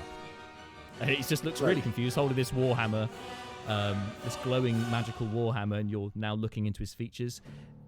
Yep, he's got, as described before, neatly plaited beard, dark hair, very overly large eyes. Definitely a dwarf. And this statue is now just picking him up, holding him at arm's length, just kind of examining him closely. And he's looking a little bit scared. But Faerfan, is that you? Have I brought you back? It will just repeat his word. Faerfan. Yes, that's you, my lord. Isn't it? Me? What is me? And that's the end of your turn. I was going to say this is a very long 6 seconds, but also, damn, very long we've been handed one of the. I thought, and here's me complaining about how difficult it is role playing the character I'm in charge of. Jesus. Yep. Yeah, a character with no background is yeah. a bit of a weird one. Just role playing as a completely new entity. It's very cool. Yeah, if you are watching this live on Twitch, you can use the D&D Beyond extension to check out all of the party members, and in fact our newest our guest for tonight's working title on the name thus far. You can see his details, and you'll notice he doesn't have a background at the moment because he's just been brought into existence. A lot of hit points, although not as many as Brucon, because Brucon is ridiculous. So you're now holding up the leader of the cultist. Excellent job, by the way. So now we're back to the top of the round, which is Seth.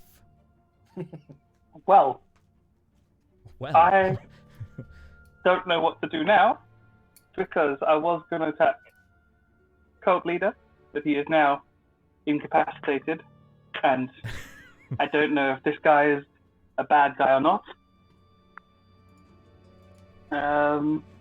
don't know what this thing is. How many people are... Is there someone else I can attack?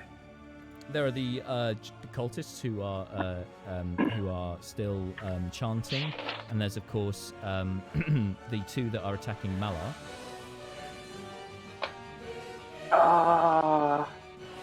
I kind of want to kill the cult leader, try and kill the cult leader, but I'm afraid of he's Iron being Giant. Yeah. Yeah, but it's like, are you friend? Someone comes along and stabs him. It's like, you know, bad first impression of the world. Yeah. How far away is Iron Giant and the leader? Is it like 40 feet from you. 40 feet? Okay. Cool. I'm gonna try and. Well, he's controlling the portal, so he needs to die. Okay, I'm gonna try and drive by the leader and stab him. Okay. I'm gonna run up, and then since he's more than 30 feet away, bonus action dash for another 10 to get to the leader. Okay. I can't recall rules for grapple. Do I have advantage on a stab attack if he's grappled, or does it not change? Not for a grapple. I think his speed. I think that's restrained. His speed is 0, but I don't think you have advantage. I'll just double check very quickly. Would I have advantage for coming out of stealth? I mean, I'm running. I don't know if he's now looking at me, so it's probably less stealthy. But if not, I'll just use my inspiration. Yeah, I would say you were hiding, so I'll give you advantage for the hiding and the general chaos that's happening at the moment. He's quite distracted by meeting his deity, so. Okay. I'm discovering that his deity I've just noticed is C-3PO. Yes. Cool. The mini is the Lego C-3PO. figures. The Lego figures add just so many layers of brilliance to this. Cool. It's I've got cute, one. but also psycho.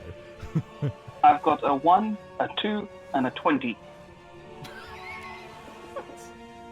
Because elvish accuracy is just crazy about lowering the averages. So going natural to 20. Booming blade attack. Okay.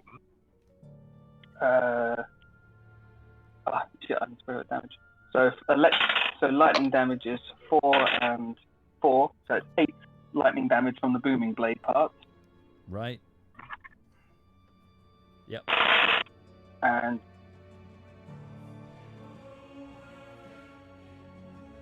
let's get the math. 19 and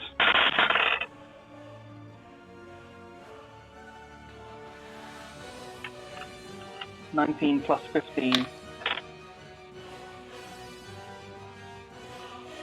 So 34. 34, yeah. And So 34 plus the 8, or is the 8 included in that? no, 34 plus the 8 for the lightning. Okay. This is all piercing. Plus another 5. So 39 piercing and 8 lightning. Or thunder, thunder. Just 47 damage, you absolute madman. It's just... There's no reason to be afraid of Seth. He's on your side, right? He's not evil or going to be the big bad after all. 47 damage, yeah. And then I'm going to back it up where I came from, away from cultists, and just back it up another 20 feet. Okay. For just to make sure everything's above board here, statue, you may, if you wish, take an attack of opportunity on this creature that has just appeared and attacked. He may not, because of rogue shit swashbuckler. But isn't he within 5 feet of you as well, and you didn't attack him? You can attack. So when you attack, you get disengaged. Let me find the wording for it. You're thinking of the mobility feat, Jack. This is you may be right. I'm just going to double Fancy check feet work. for my, If you make my it. own. Oh, sorry, no, it is just that creature. Oh, it is. He doesn't actually want the opportunity attack anyway. Oh, good. Oh, excellent. So notably, he didn't attack you. So the part I was getting confused was it doesn't matter if the attack hits or misses. He can't take opportunity attacks. That's Yeah, part so Fulgrim couldn't take... The guy, the Fairmonger, could not take an attack against you. But, Oh, is he still alive? Didn't, yeah, he's still alive. You also Fuck notice him. on that hit that underneath his robes appears to be breastplate armor. Heard the clink of metal. And saw, Does he look fucked up from being stabbed? He doesn't look best pleased. No. Oh fuck! Shit! Why have I stabbed him? No, someone help! Come quick, everyone! Nearest Help! fireball. Help me! I don't care. I don't care if it hits me. Fireball! Quick help! Next up is Fleeting Look. Yeah. Waiting at the doorway. Yes. Right. Now, the problem here is that there's a thing that I'd quite like Fleeting to try and do, but I don't. It's going to be very hard to figure out if it's going to work for me. Okay. Can you? I'm sorry about this, Jack, but can you tell me the number of how far away from the man holding Faerstorm is Fleeting right now? Yeah, I can give you a rough estimate. No, I can give you 1, 2, 3, 4, 5, 6, 7, 8, 9, 10, 11, 12. The one holding Faerstorm is 13 squares away. They're 5 feet per square, so 50, 65 feet. 65 feet. Yes. From your current position, you could step closer. No. If Fleeting were to move 60 feet, would he be in a square adjacent to the guy holding the thing, or would he be 5 feet away? That was more as the crow flies. There's some diagonals in there, so I'm not sure exactly if you get within touching distance of him. Okay. Well, I'd say. I mean, the one thing I will say is that Fleeting is not necessarily. I think it's. I'm still going to go for it. I think Fleeting is going to move towards Malar, and then partway through his move, he will Misty Step 30 feet towards Hammerman. Excellent, because that means you'll miss those guys, so they won't make opportunity attacks against you as well. So that's smart. Exactly. I like it. 1, 2. And the Misty Step helps with the. I'm going to say will help you with the diagonals as well. That's what I was hoping was going to be the case, and then yes, well, hopefully use the excellently remainder planned, to- sir. And actually, using that, you will get within 5 feet of the dude. Standing. Okay, and then Fleeting's going to look up at him, pay 0 attention to the giant robot, Mr. Roboto, and just hold his hand out and go, "That's my hammer. Give it back." And I tell you what, on the word, oh no, he can't. No, never mind. I'm not going to do the other thing because it's illegal. But he does still have an action left. Does the guy respond? Like, what is Fleeting? What's the situation Fleeting is currently looking at? You're looking at a dwarf being suspended 2 feet above the ground by a very large dwarf statue. Yeah. The dwarf seems to be entirely, not enamored, but certainly transfixed by the statue. Yeah. And he kind of has to turn around to look at you, Fleeting. And he's holding the warhammer in one hand. It's dangling just above the ground, and he just kind of starts to try and pull it away from you. Fleeting would like to try and snatch it from his hand. Excellent. So you can, grab. This is a grapple check then. Athletics for Fleeting. Yeah.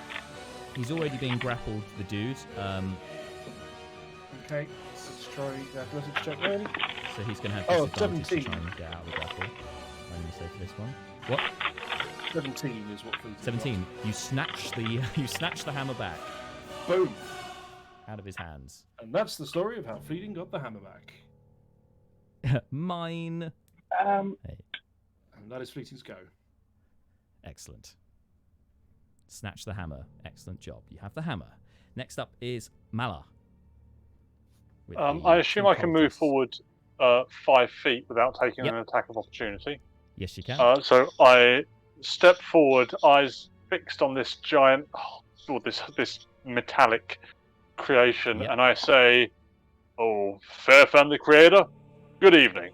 As a duly designated representative of the state of Burequin, I order you to cease any and all supernatural activity and return forthwith to your place of origin or to the nearest convenient parallel dimension." You don't have to say anything. Anything you say will be recorded. I love it. Absolutely love it. Best Take reference your ever. inspiration, you monster. I've been that occurred to me the moment he stepped through, and I was like, "Oh fuck yes, this is a dream." Do you Thank have you that very written much. down in front of you, or do you have that memorized? I might have looked it up. Good. I was about to be like too impressed with you if you had it memorized. Totally worth it. Totally worth Yeah. it. I assume he's not responded to that in the immediacy, so I will also cast. Oh, Yep. go on. No, go ahead. Uh, Yep. Well, no, it wasn't going to be targeting that guy. It was going to be targeting somebody else. So if he's got a response, Okay. You may respond, Statue. Okay, he will just respond with, "Why am I?" okay. And I'll sort of out the side of my mouth. Oh, hello. I was just saying it's better than him just, replying, "Choose the destroyer." Yeah. Out the corner of my mouth, I will cast at second level command, and I'll just say to the two idiots next to me, "Flee." They need to Okay. make a wisdom saving throw, both of them. Malar is boss. Malar is king. Okay, the one of them definitely failed. The other one, that's an 18 on the dice. Let me check their wisdom. 0. So yeah, 18. One That's succeeds, fine. one fails. On their turn, that guy will run away Yeah. as far as he can. Nice. And I'll just sort of plant myself, eyes fixed on the Arigato, On the Mr. brass Roboto. dude. Yeah. Mr. Roboto. Cool. Excellent round. It's then the leader's turn. the lead cultist, who has just had his hammer taken from him. After hearing this exchange, he looks back he looks into the statue's, well, where the eyes would be anyway on this statue, and he looks disappointed, a little bit angry, a bit of a glower. You're not him, are ye? No matter, he's about to come in through this portal. And he will he starts moving his now free hand and starts whispering an incantation.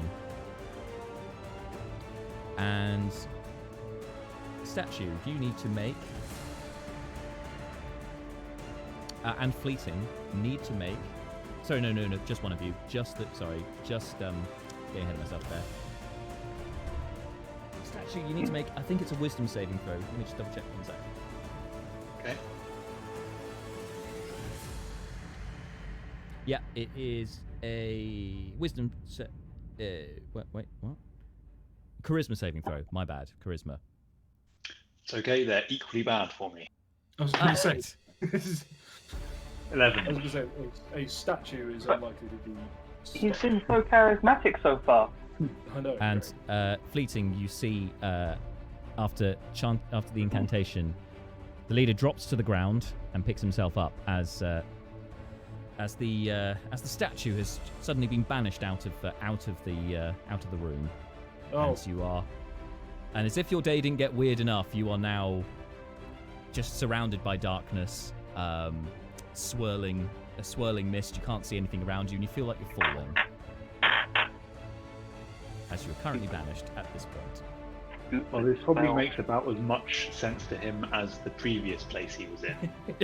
Yeah, agreed. 100% agreed. Welcome to the world. Now goodbye. If anything, it's probably a bit less confusing because there's less going on. It's like, yes, the darkness, my old friend. I've come to talk with you again. It's when he starts thinking he's God, he's like, I don't like all of these things. Suddenly somewhere without them. Oh, good, I made them go away. So like, that was weird. That was a very strange 6 seconds just now, wasn't it? No, well, never mind. Back to staring into the infinite void again, I guess. Okay. After he's gone, the cultists look a bit surprised. One of them pierces the awed silence with screams as he runs as far from Malar as possible through the doorway, past Neris. You may make an opportunity attack, Neris, if you'd like. It would have to be. Yes. It would have to be either a punch, or I would say you could use an arrow, because you've got your bow out. At the moment. Yes. I will shoot him at 0. What's the word? How do you call it again? Point blank. Point blank. That. Point blank. Yes. I mean, if you shoot him, you'll have disadvantage, or you can just grab an arrow and try and stab him with it. I'll allow that. Yes. I like the stabbing. Yeah. The stabbing is good. Whoa. I didn't think it was possible for Neris to get more disturbing after however long we've been doing But here we are. But boy, was I wrong. Right. Am I just got to roll to hit, or what? Yep, roll to hit, please. Are there any bonuses? Just improvised weapon. What is this? No, because you're not. So it's just using your dexterity modifier. Okay, so that's gonna be 18. I think I stabbed him. Did I stab him? You stabbed him. You stab him good. Roll a d4 and add your dex for damage. All right, so d4. I'm letting you. That's 4. This is probably totally broken. 4 altogether, but I'm gonna leave the arrow in there. Yeah, you leave that arrow in there. So It's like a tag. He's running up the stairs, and as he runs up the stairs, you hear, I know you. He's a monster, and then you hear the gruff sound of Teenin going, I know, and then just whacks him on the head with a warhammer, and just hear tunk, and he tumbles down the stairs, unconscious. That follower. I'm right behind you, myself. And that was reactions anyway. The other cultist, there's one left who has not given interfere and will try again on Malar. That's going to hit 18 on dice. I have 20 AC. Oh! That does still hit, unfortunately. 21 just hit, but thank you. 20 AC, good to bear that in mind. Which means you take 5 points of piercing damage from the dagger. And the other cultists are a little bewildered. They've stopped chanting. They're not attacking, but they are standing there a bit confused, looking into the portal to see what's going to come next. Neris, your turn. So I'm going to shimmy to the other side of that doorway to shoot the other cultist in the face. In the face. In the face. In the face. Make a bow attack, please. So it's, Yeah, damn it. so I'm going to stick with it. I just had a thought, but I'm going to stick with it. Not a thought. Go on, shoot now. Thought? So that is 11 on the dice, which is... plus 5, so 16. Oh, that hits. Roll damage. There you go. Who are you attacking? This cultist next to Mala. Stupid stabby cultist in front of me. So that's not great damage. That's 3. 3 points of damage. He takes an arrow into the knee, which means he can no longer become an adventurer like you. Basically. But I made a mark. You did make a mark, and it was a suitable injury. He's hobbled a bit, and I'm sure Mala will be technically that joke's really dated, but at the same time they've released the game like 12 different times, so I guess it's still topical. It's equally dated and not dated at the same time. Indeed. Schrodinger's Schrodinger's reference. Bonus action. Can I ready my sword? No, but you can drop your bow and withdraw your sword as a free action. That's fine. That's even better. So you don't even need a bonus action for that. All right, well I do that, and that's my turn. It's just because he's a little close, and I figure I might as well stab him. You might as well be proper heroic, yeah. All right, at the end of your turn, Neris, all of you have noticed the heat has picked up in the room. It's got even hotter. It's getting almost like a furnace. It's not quite there yet, but it's making strides towards there, as if the boiler is on the blink. And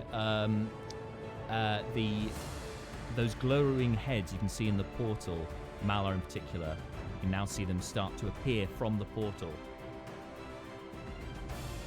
Isn't Fleeting like right in front of the portal at this point? Fleeting, yes. In fact, yes. Sorry, Fleeting, you're right there as well, and they're turning their attention to you. It seems as soon as they come out. 2, followed by 2 more behind of these. They appear similar to dwarves, but as they get close to you, Fleeting, you can see not only are their bodies seemingly comprised of metal, much like this rather large dwarf statue you were disagreeing with moments ago. But these ones, their heads are aflame, and they are holding flaming warhammers.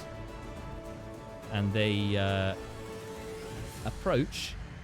2 of them split off to one side and immediately attack the cultists that are standing by the portal. Is there any chance you could angle the camera up ever so slightly? I've got it in the wrong place. Yes, of course. Here you are. Amazing. Thank you so much. There we go. So 2 of them immediately are going for the cultists. One's got a natural 20. Okay. And the other one, that's going to hit as well. As they swing their warhammers. Oh, wow. They also have... You notice that most of them are carrying shields as well. These guys look ready for combat, whatever they are. They're not any dwarves you've met before. Flaming heads, flaming beards, it's insane. Immediately, these 2 cultists are cut down. Their bodies burst into flame as well as they're hit with the warhammers. And they're just screaming and bludgeoned and burned to death right in front of you. The other 2, meanwhile, advance on Fleeting Look, and they are going to attack you, Fleeting. Where's Turin in all this, by the way?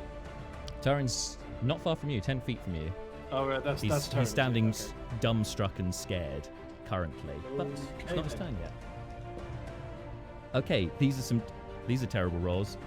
They both rolled 8s on the dice, meaning that's only 13 to hit, so they both miss. But you can feel the heat emanating from both these individuals, Fleeting.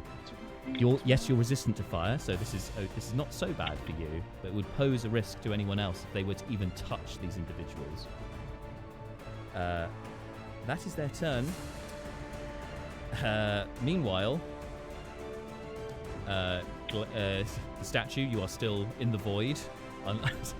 For now. I hopefully won't be there for long. Does he get a save against that, or? Oh God, sorry. Yes, you're quite right. Go ahead. You can make a charisma save to see if you can get out of your banishment. Ooh, 18. Yes, you can. So I didn't. Rukon didn't get to do that, but okay. Anyway, it's fine. No, I've just looked it up. I apologise. No, you can't make the save. Okay. I did think. Yeah. My recollection is that banishment is an extremely serious. Like what? I was getting confused with like hold person or something like that. Yeah, You're quite right. It's unless the concentration is interrupted of the spell. Yeah. Then you are banished for now. For now. Sorry. So anyway, next up, Teenin and Taran. Taran sees what's going on. These flaming dwarves have appeared from the portal. He was already scared. However, rolled pretty well on his charisma. He fights off his. He shirks off his demons, and he charges into the fray to try and help Fleeting look. So he's right behind you, Fleeting, and he's going to go for one of these flaming dwarfs next to you. Unfortunately, he can't pierce its armor. He just hits it with the spear, and it just kind of glances harmlessly off of its natural metal body. Okay, that's them. Top of the round, over to Seth.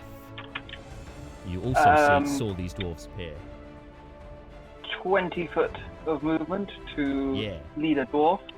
Yeah.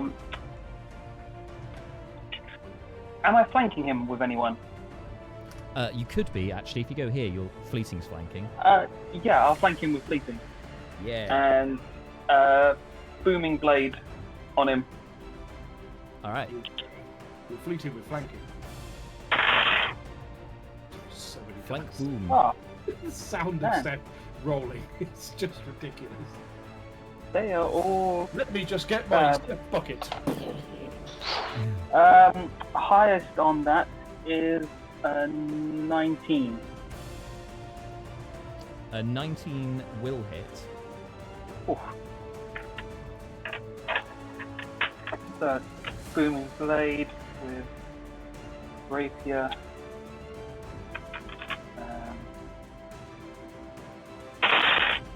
Okay, so that's 7 thunder damage from booming blade. Okay. And oh, great. 1 plus 1. 11, 16 damage from piercing damage. Okay. Nice. So 23 total.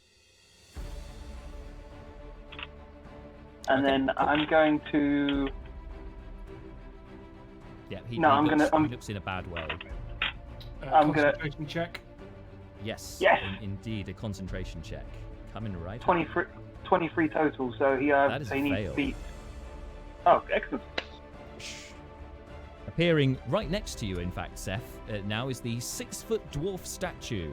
Statue, you were back in the darkness, and now you're back in the light again. It's been quite the day. Or It's been quite the very minute, confusing. actually. Is the dwarf that banished me still there in front of me? Yes, he's in exactly the same place. Cool. And yeah. just in case you don't know, when you reappear, I am going to point to him and go, he's the one that tried to banish you, and I'm going to stay where I am so if we can get flanking as well. It's interesting. My next question was actually going to be whether or not I would actually know that it was that dwarf doing something, or not. I'm not sure if that's a question for the DM or for me. Oh no, we're playing like schoolyard rules. I have tattled to you that this is the kid that was picking on you. Like he did it. If you believe this elf who was stabbing the one you were holding a moment ago. I actually think James has given us the key to this. Just think, what would the Iron Giant do? Like, Fairly suggestible. The Iron Giant really does seem like the prime behavioural model to go off here, as far as I can tell. Well, I think that either way, he's not very impressed with this guy not answering his questions and then just like messing about with him. So I think he's going to attack that dwarf that he was holding. Sure. Well, hold your horses, friend, because it's not your turn. Oh, You've sorry. only just reappeared. But that's good to know your intention. We'll get to that. So that was Seth, wasn't it, who did that? Yeah. You doing any bonus actions at all, Seth, or are you all done? No, I don't have anything to do. Cool. Fleeting look, you're next. I almost hate to do this, but it does feel kind of right. Although Seth has very nobly put himself in harm's way, I feel like I'm not going to cut and run. Don't worry. But the flanking, I don't feel like Fleeting would be particularly like harbouring a grudge, and there's these rather alarming flaming dwarf things that have entered the room, and it seems to me that those would be the kind of thing that Fleeting would pay attention to. So I think Fleeting will heft Fair Storm. I appreciate it's not. I'm guessing it has to be attuned, and it is not anymore attuned to him. That's right. Yeah, but nevertheless, but it is still his weapon. He's still comfortable. Oh, sorry. I'll add it onto your character sheet, but it's essentially a +1 warhammer. Magic. Okay. Magic that he can't use. Quite, yes. and Fleeting's going to go for a double bonk on one of the heads, one of the flaming dwarf heads in front of him. Do it. Do it. Okay. So double bonk, 2 attacks, +1 from Warhammer. So this will be +5. Okay, one of those he's going to keep, but the other he's going to spend a luck point on re-rolling because it was a 3. Yes. That's much better. Okay, so we've got an 18 and a 24. Both hit. Magic. And then Warhammer, I think that's a D8 damage, isn't it? Are you using one hand or yes. two? One hand. One hand, yeah, Then, 8 d8. yeah, D8. Yeah, okay, so 2d8 plus 4. So that is 16 damage. Nice. A mighty hit against this And I tell you what, creature.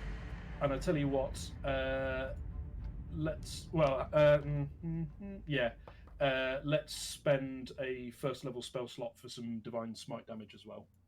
Do it. Yeah, how much? Another 2d8. Another 2d8 for a spell slot. So put that on the sheet. I believe that's right. It's been a while since I played a paladin. But Yep. 2d8 2d8 for a 1 spell slot for a level 1 divine smite. Yep. Yeah, and they're not undead, so don't get the extra. So They are not undead. no, I didn't think so. Okay, that's an extra 5 damage. Nice. And that was 2 attacks, wasn't it? It was. Great. Both times as Fleeting lays into it, the fire of this creature's body harms you as well. Like as you get so close with your strikes, you feel like the warhammer itself, despite its magic, feels warmer in your hands. And Fleeting, your hands start to char as well. In fact, part of your robes are set on fire briefly as well. You take 13 points of fire damage. The tricorn hat is still intact, but you have taken quite a lot of fire damage with that. Is that with the hellish resistance? No, that's before resistance. So Okay, fortunately, we'll only go down 6 for to you. 6. Yeah. Which again, that's so Fleeting's taken 24 damage total. Yeah. So you'll- I just need to knock another 6 off because I did the last lot. There you go. It's not showing on D&D Beyond. Oh, hang on. Maybe I need to. I think if you refresh it should be there. Yeah, it doesn't automatic. Yeah. But yeah, Wow, yeah, okay. it's in hand. You're good. You're still up. However, that if he's taking damage, that will mean a concentration check to maintain the shield of faith on that arm. Yeah, it was 2 lots of fire damage. You need to make 2 concentration checks. Yeah, but the DC on both will be 10, won't it? Yes. Yeah. Correct. Okay, so this is just plus 1. No, yeah, 2 out of 3. Shield of faith is gone, baby. Shield of Faith is gone on Malar, so your AC is back down to 18. All right. Bastard. I'm just going to say, Fleeting not looking super great right now, health-wise.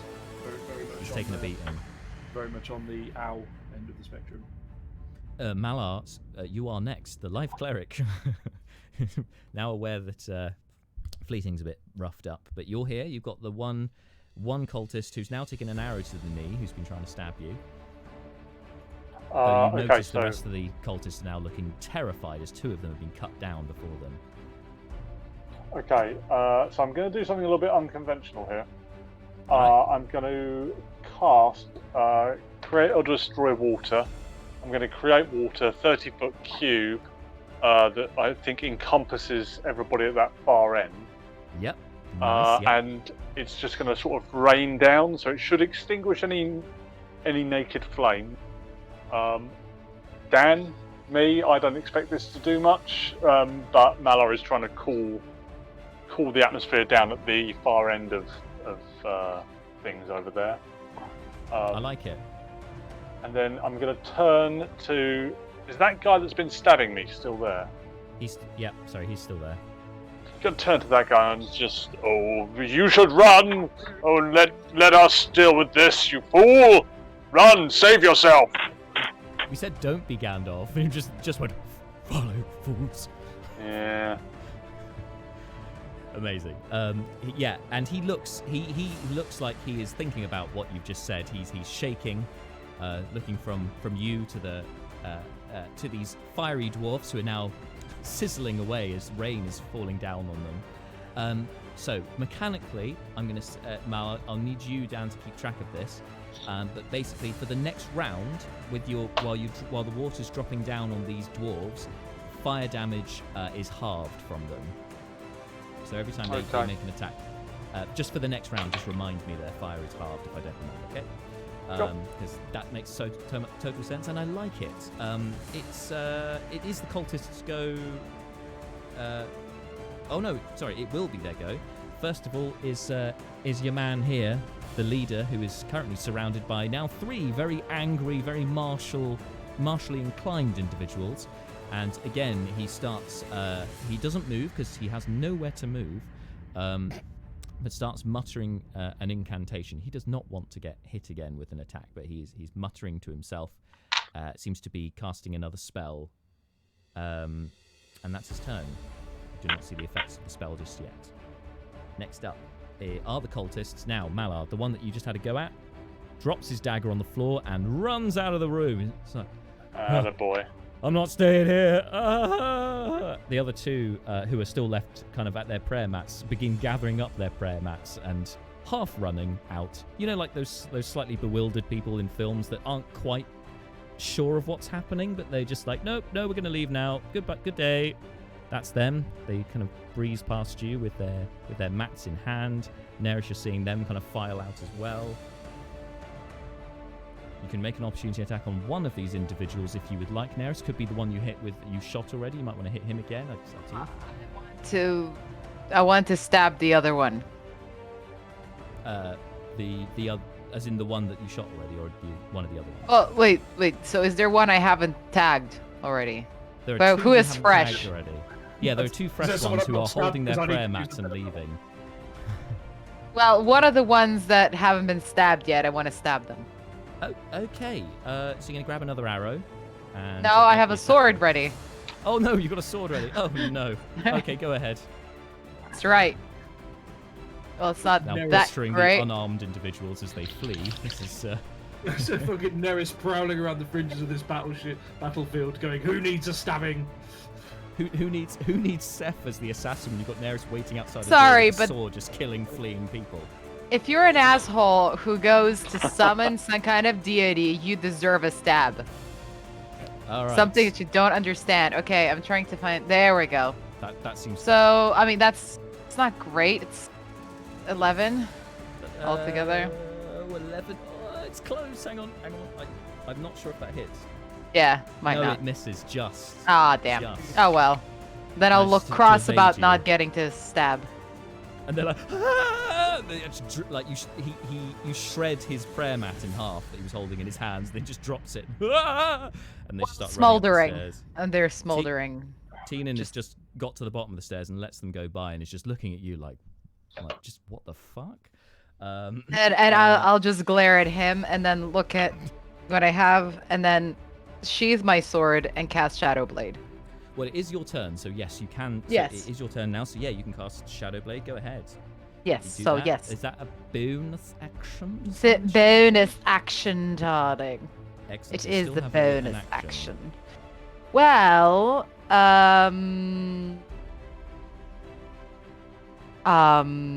well, this is a conundrum. So, is there anybody I could stab from a distance?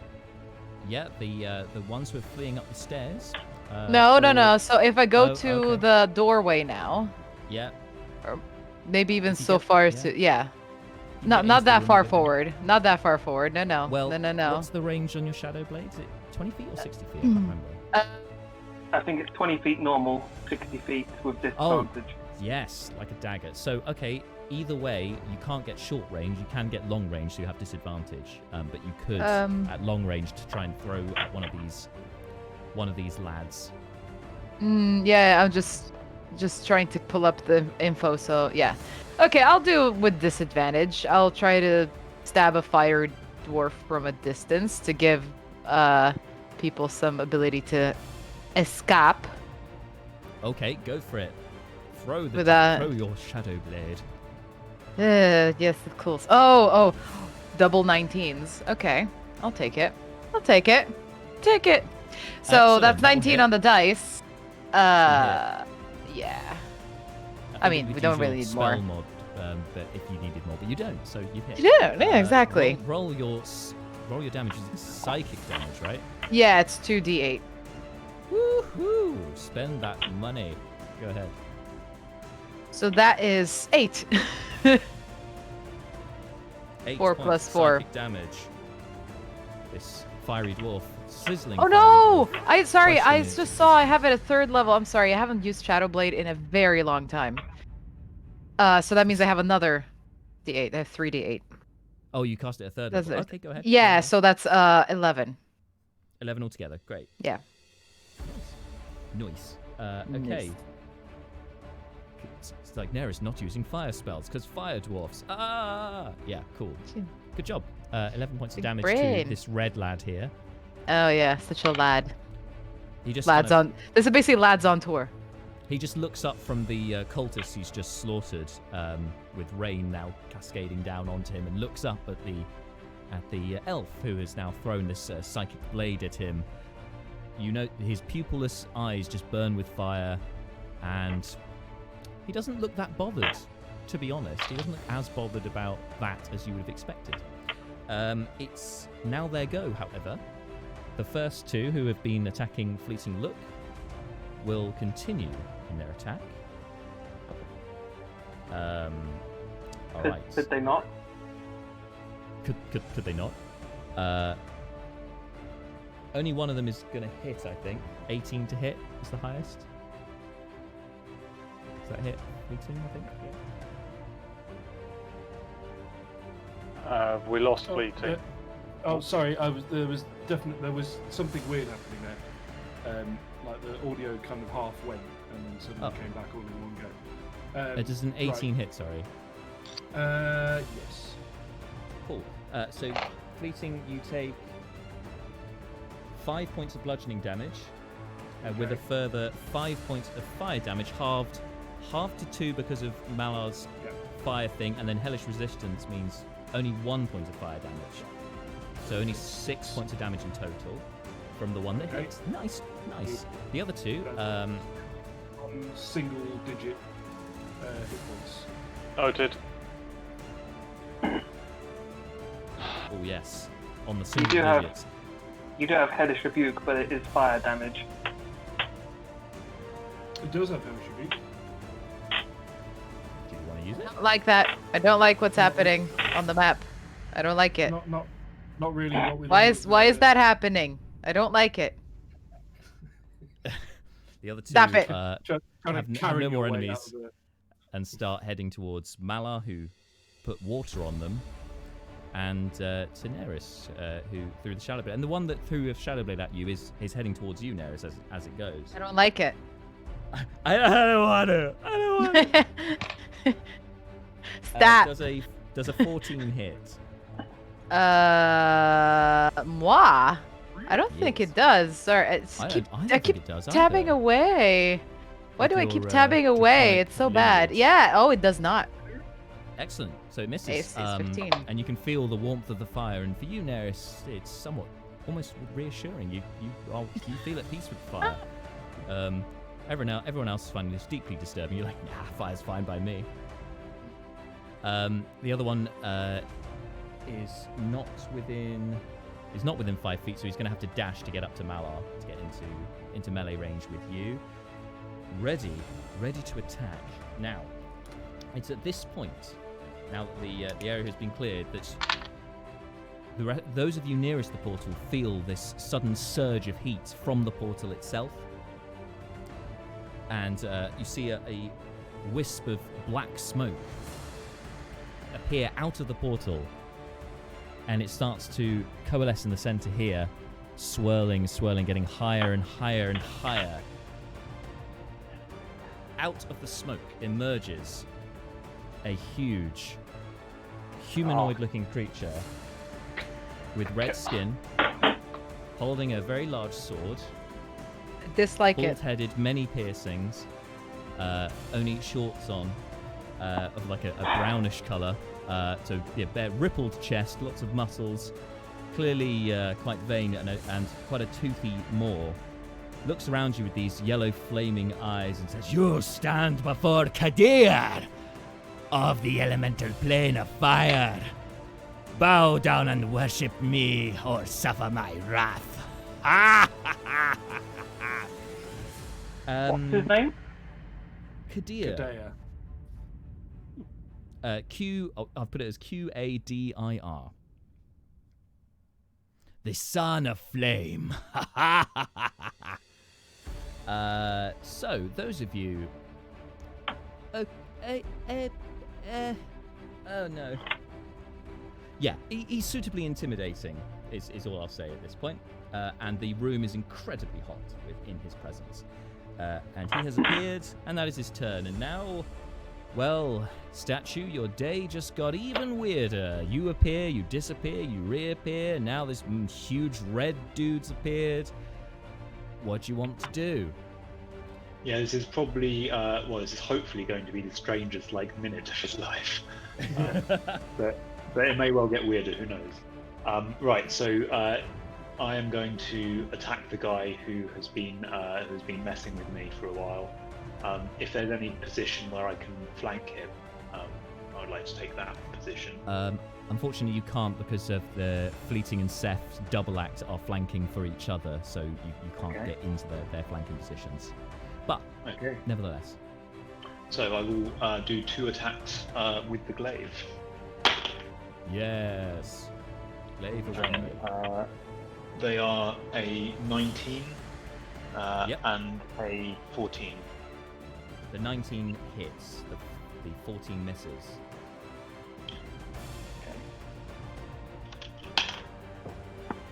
So that is 12 points of slashing damage. Describe to us how you slay No. the leader of this group with your glaive. No From dismemberment.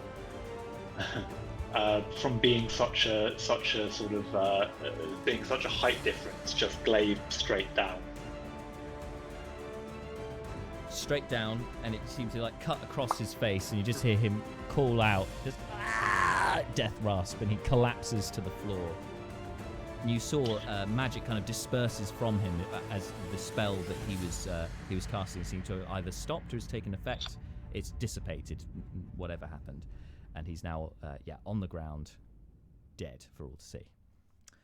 Now, because I have a great weapon master, I can actually make another attack as a bonus action. All right. Because it's reduced him to 0 HP. Now, are there any of his dwarf buddies near enough for me to Yeah, there's a hit. fire dwarf within 5 feet of you. Cleave. Do they look dwarfy enough for me to think they're like the same gang as the other guy? They weren't attacking the dwarf guy. They were attacking the ones around him who were attacking him. So they were attacking his enemies. So the enemy of his enemy could be his friend. These are big moral questions for your first minute of existence, but... Yeah. I think at this point he's just... The battle rage is just on him, so he's just going to take a swing at that guy as well. Sure, go Just for it. another little guy near him. Had enough of these little guys. This is the one that Fleeting Look hit as well. So the turquoise tiefling hit him with his magical hammer. So yeah, good one to aim for. I got a 15.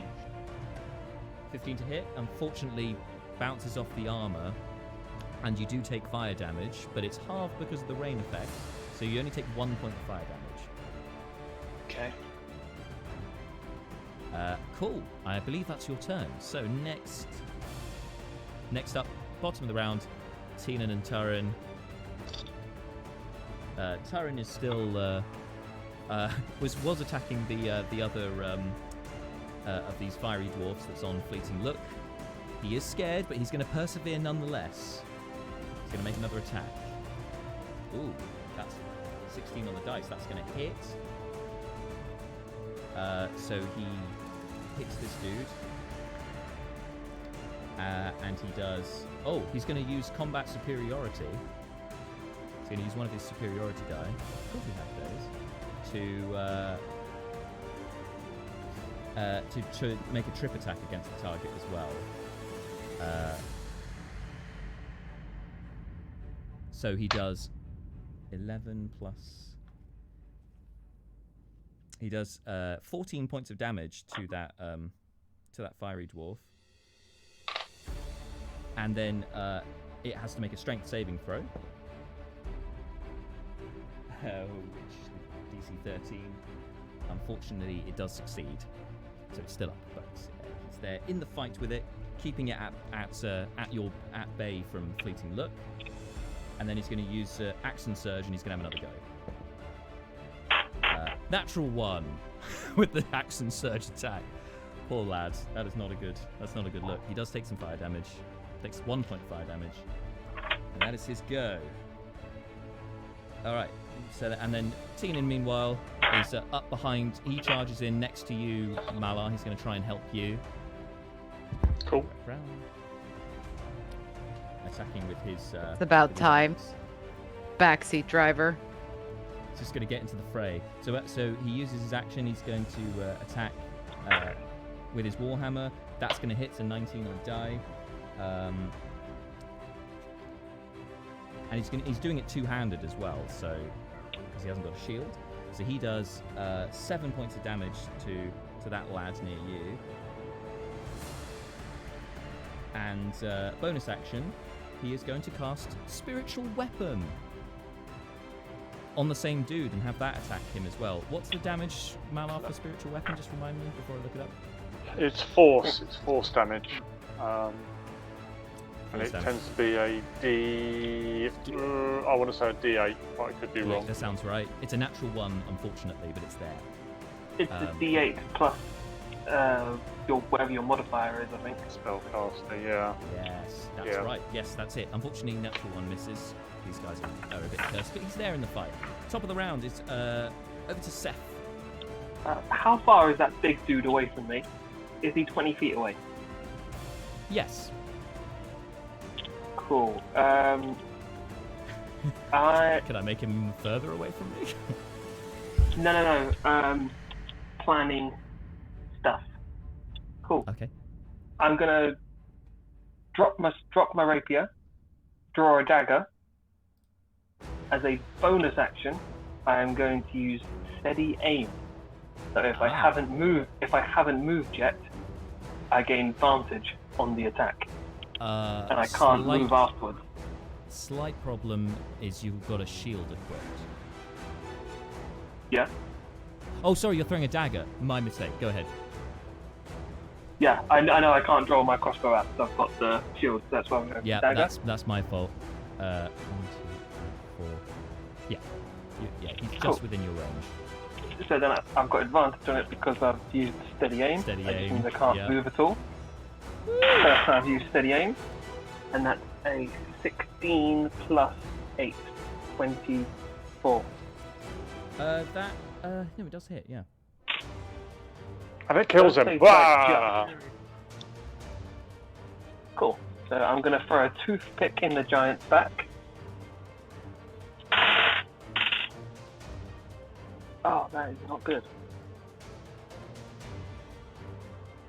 18 damage overall.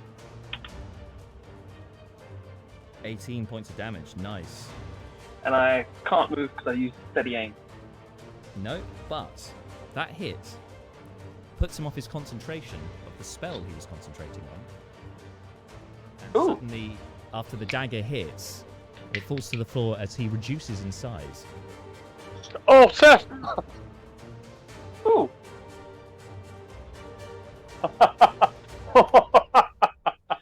That's so He's much now less only What is intimidating. that? He's now only a large creature, It's rather than literally- a huge creature. This is literally. Ah. It's a bunch of guys stood on each other's shoulders wearing a coat. It's 3 kobolds in a trench coat. Cool. I'm going to want to get that dagger back because apparently it's magical and makes people shrink. So I definitely want that dagger back. Shrinking dagger, yes. You know, So nice I'm work, Seth. really annoyed. Since we have leveled to 6, I have had 5 fights where I have used Booming Blade in every single one, and not a single person has moved after I've hit them for its secondary effect to activate. Yeah, this is true. 5 fights. It's normally because they've been trapped in a deadly combat and they've been like, I can't disengage. I'm going to continue. And this guy, I was like, I'm not leaving his space. I'm standing right in front of him to try and get him to back up. And then he dies. I know. Alas, That alas. dick. Fleeting look, you're next up. Speaking of dying, Wow. Is indeed dying. sorry. When the DM burns you as bad as his creation. So much fire. So this is one of those really cute situations because there's the sensible thing to do and there's what Fleeting would do, and there has to be what Fleeting would do, which is definitely not the sensible thing to do.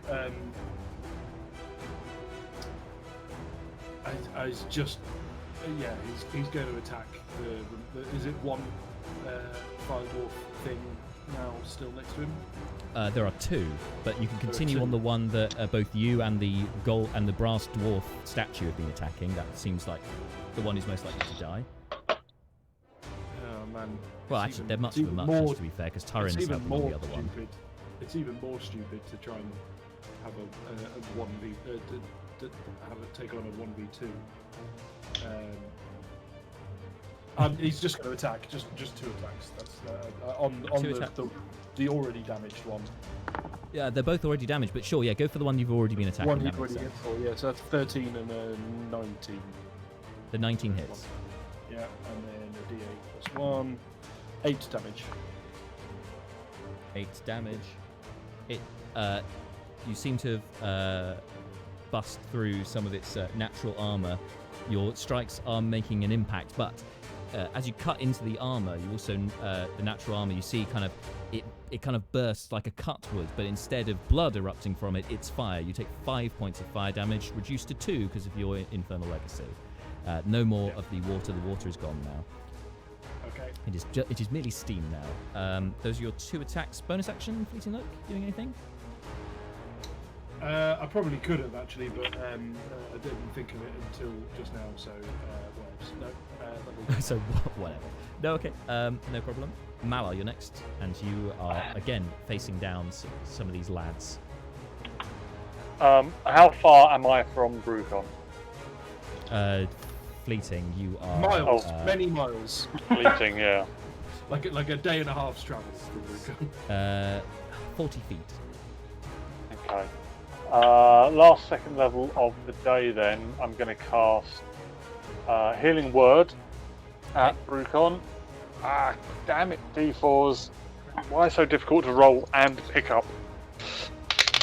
Okay. Oh, that's going to be 5. That's going to be 9. That's going to be... Fleeting gets 13 points of healing. Okay. Nice.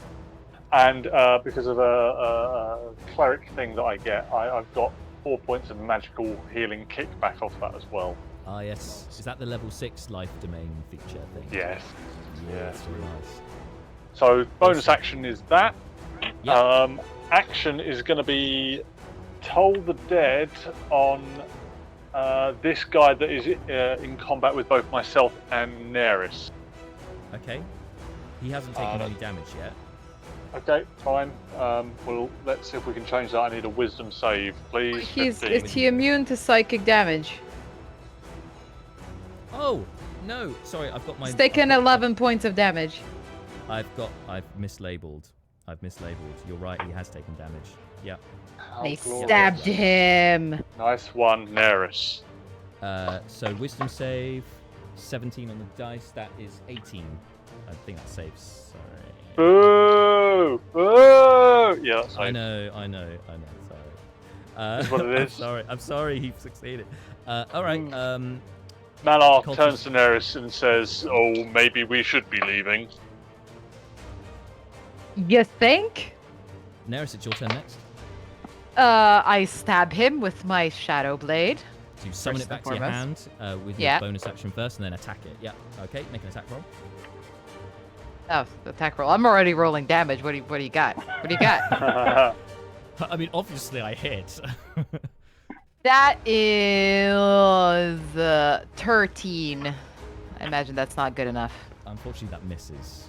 I am extremely armor is displeased by this. That's cool. And therefore I am then noping right you run out of away? there.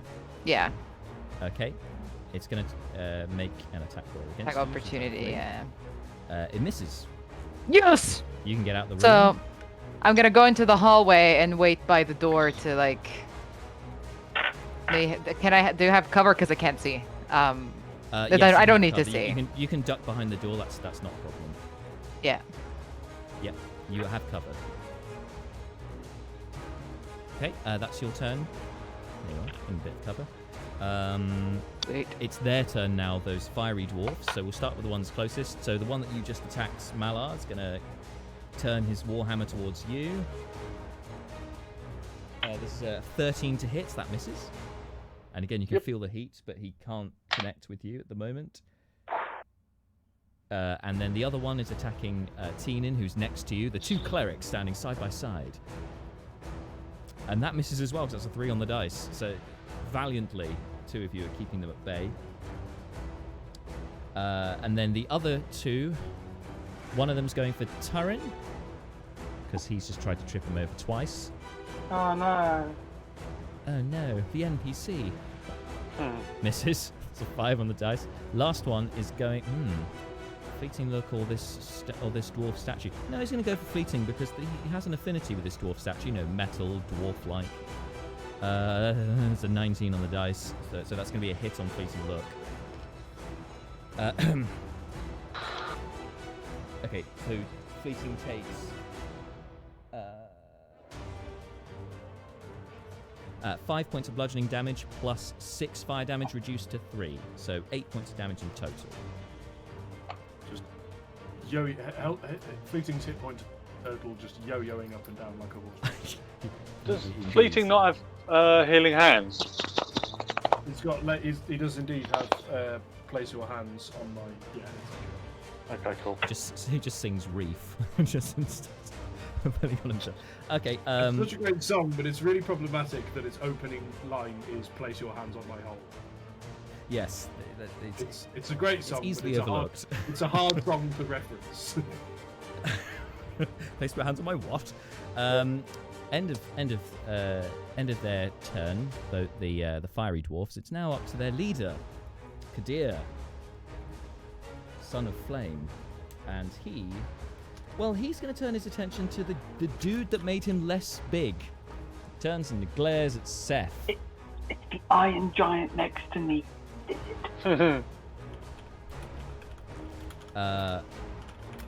And he just laughs at you. Just, you really think you can challenge me? Maybe you should try somebody a bit more matching your size. And he casts a spell. Does anything happen?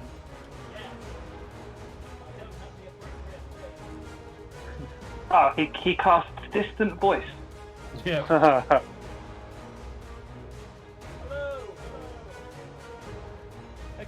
Echo. Yes, he casts Conjure Elemental. Conjures a fire elemental. Oh, fiddlesticks. Next to you. Oh. What? Go ahead. And I believe it acts on his initiative. So it's gonna go and attack you. Let me just get its page up. Here it is. Oh dear! It's a flaming ball of flames, and he's gonna. With And crazy high HP. it's Not going just a to ball of try flames. and ever so delicately to try and touch you twice with its multi-attack. There's 2 touch attacks. That's what's written in the book. I'm not making that up. Yeah, I know. Natural 1, and the other one is only a 14 to hit. Both are misses. All right. So yes, you've now got this this flaming creature in front of you. It is a large creature. I should note. I just have not made him that size. But he's there. And then now it's the Iron Giant's go. Sorry, it's now the brass dwarf's go. The giant dwarf who may or may not be made out of brass. Yes, the giant dwarf who may or may not be made out of glass, or may not be a dwarf. So you've obviously got the one that you've been attacking with your glaive that you tried with the bonus action. He's still standing, or there's this new fiery thing that's just appeared. It's all going on. What are you doing? Could I move backwards slightly so that I'm 10 feet away from the one nearest to me? Yes, it can take an opportunity attack against you. Yeah, come at me. It hits, I believe. That's a 17 on the dice, so that's 22, I think. Yeah, that hits. Yeah, 22 to hit. Oh, So are their attacks magical? No, they're not. I see. They're not. Yeah, okay. So the hammer does 5 points of bludgeoning damage, reduced to 2 because it's non-magical bludgeoning damage. Yeah, because of your metallic form, and you take 5 points of fire damage as well. Okay, so the damage that's reduced to 2 presumably goes down to 0 because I've also got heavy armor master. Which takes 3 points off. So yes, it goes down to nothing, and you take 5 points of fire damage. Yeah, you take 5 points of fire damage. Yes, I forgot about the heavy armor master. Nice. That's right. Did he He is just a hit you a walking hammer, tank. and the hammer did no damage? -1 damage, but that's not a thing, so yeah, no damage. It hits you and you regained health. I'm so glad you're not our enemy. Yet. Very Anyway, important distinction. So you moved 5 feet back, yes? So now I would like to use the reach of the 10-foot glaive to attack him. Yeah, go for it. Go for it. Yeah. To attack. Oh, that's bad. So I got a natural 1, and I also got a better one actually. I also got a 22. Okay, the 22 does hit. The natural 1, with the natural 1, it does cause you to stumble and go and fall over, but you can pick yourself up and then make the second attack.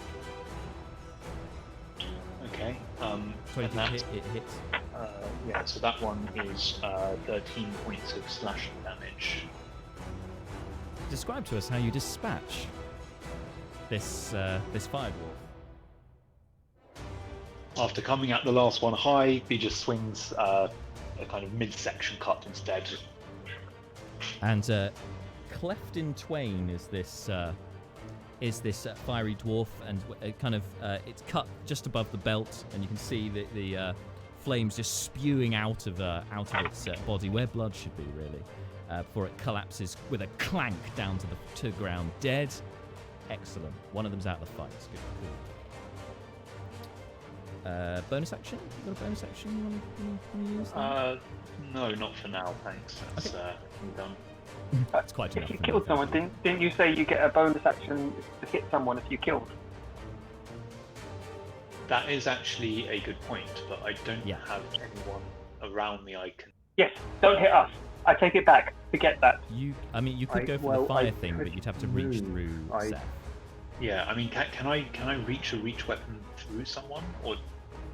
I'll say you can. He's got partial cover because you're kind of reaching over Seth or through Seth, so it means his AC is a little higher. But you can certainly give it a go. He's within your reach. Okay, yeah, fine. Why not? Let's give that a try. Ooh, that went way out of the tray. 13. 13, unfortunately, would normally hit, but because of the cover, it doesn't. It misses, unfortunately. Alas, that's your go. Next is Taran, who's next to that one remaining one on Fleeting Look. He's going to try and attack it again. He's going to hit this time with a spear. Maximum damage. That's another, I think it's 11 points of damage this time. Yeah, 11 points of damage coming right up to that one. It's again not looking in the best of places. This particular fire dwarf next to Fleeting Look, and then back over to this group to the clerics down here.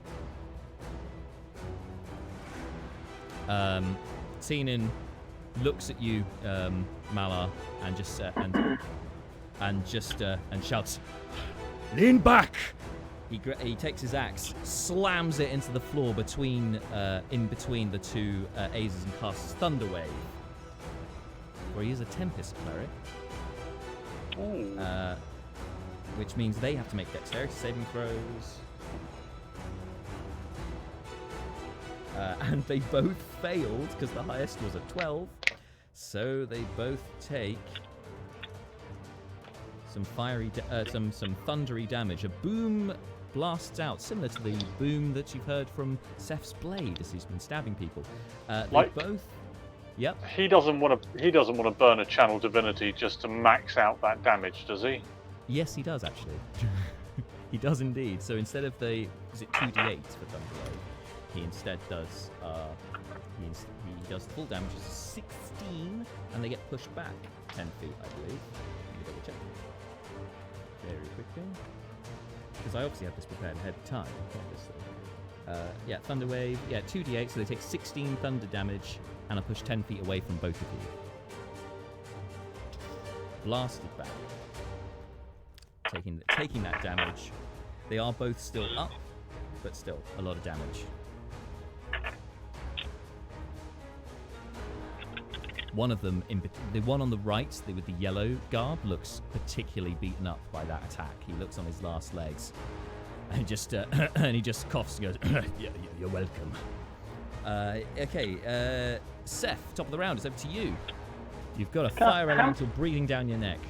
How many enemies do we have left? We've still got 2 of the fire dwarves. 3 fire dwarves. 2 are very close to death. You've got this genie-like large creature and the elemental. Okay. I'm in combat with 2 people, aren't I? 1 now, just the fire elemental. Oh, who's that standing behind me? That's the brass dwarf statue that you would rather not. Oh, sorry, I didn't realize it was him behind me. Okay, I'm going to. Okay, I'm going to bonus action disengage. Okay. Move 20 feet. Oh, sorry, I'm picking up my rapier from the ground. Is that free action? Oh, yeah, I'll let you do it as free action, sure. Alright, pick up my rapier as I run towards the fire elemental guy who summoned the fire elemental. Yeah. And I'm going to attack him with Booming Blade. This is so smart because there's nobody else around him. Yeah.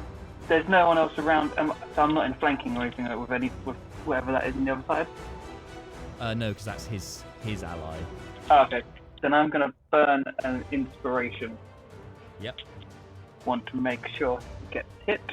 So I'm using Alrighty. inspiration. And that is natural 20. Oh, yes. It is easier to get them when you roll 3 dice.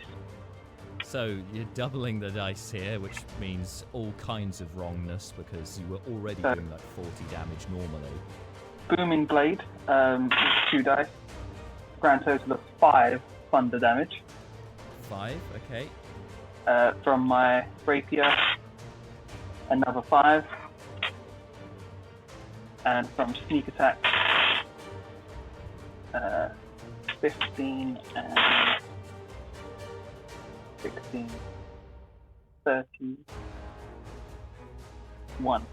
So 31 from the sneak attack, 5 thunder damage, 5 rapier, and 5 dexterity modifier.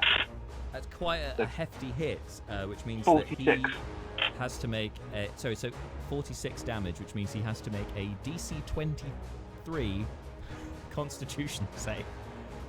Yeah, that's why I tried to burn everything. I was like, I want this elemental to fuck off. It goes. Yes. Drops the spell. Nice job.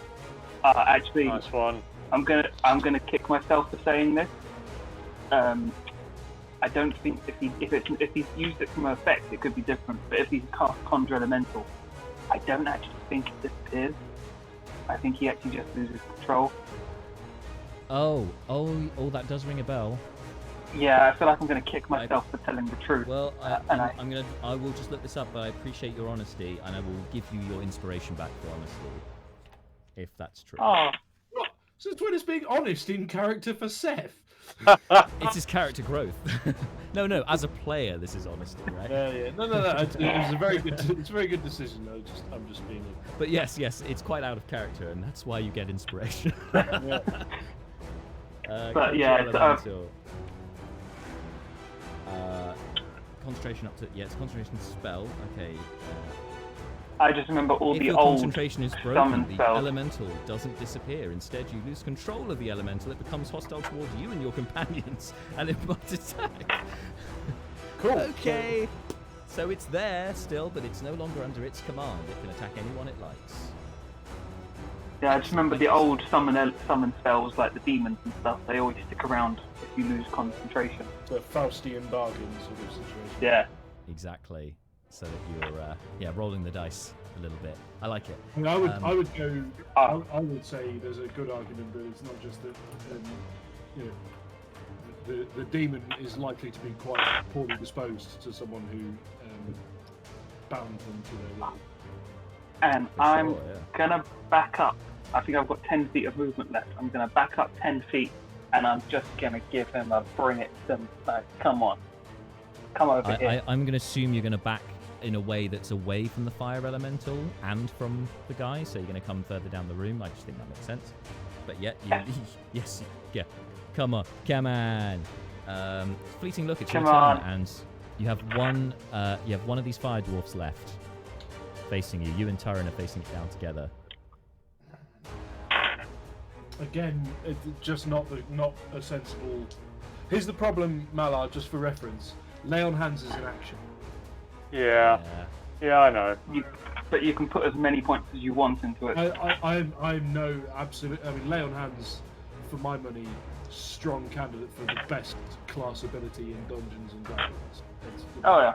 No rolling, play Paladin no checks of any kind. You just go, I want me or this other thing here to have this much healing, and woof, there you go, they have it. Problem. What's your HP at? I think 12. Yeah, 12. So double figures. You've got inspiration as well. But they are all doing like extra fire damage and stuff. Well, but not really to fleeting, of course. Yeah, yeah. And there's only the one left in front of you. I can pick you up. Bart. If you go down... It feels... I mean, in any event, it feels to me absolutely right that fleeting would dole out the righteous punishment. So, going down swinging. Let's roll some attacks. I'm not going to roll with initiative because it just with inspiration because it just I don't like using other people's inspiration. I know Dan's. I know it's. Yep. This is a me thing, not really. No. By all means. Anyway, I am going to Appreciate roll that. 2 Go attacks. And well, you don't need to use inspiration because you've got luck. Oh, you've just got general luck. Well, so one of these dice is going to get re-rolled using a luck point. Okay, so that gives us a 16. Yep. That misses, unfortunately. I thought it might do. However, the other roll that was the luck point re-roll. The first roll of that was like a 3 or something.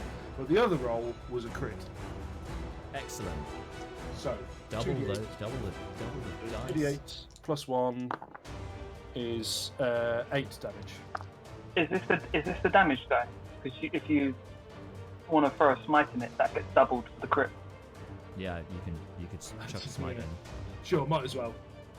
Seeing as you're going to take some damage anyway, Yeah, make it a level 1, and then another 2. So another 2d8. Well, that's 4d8.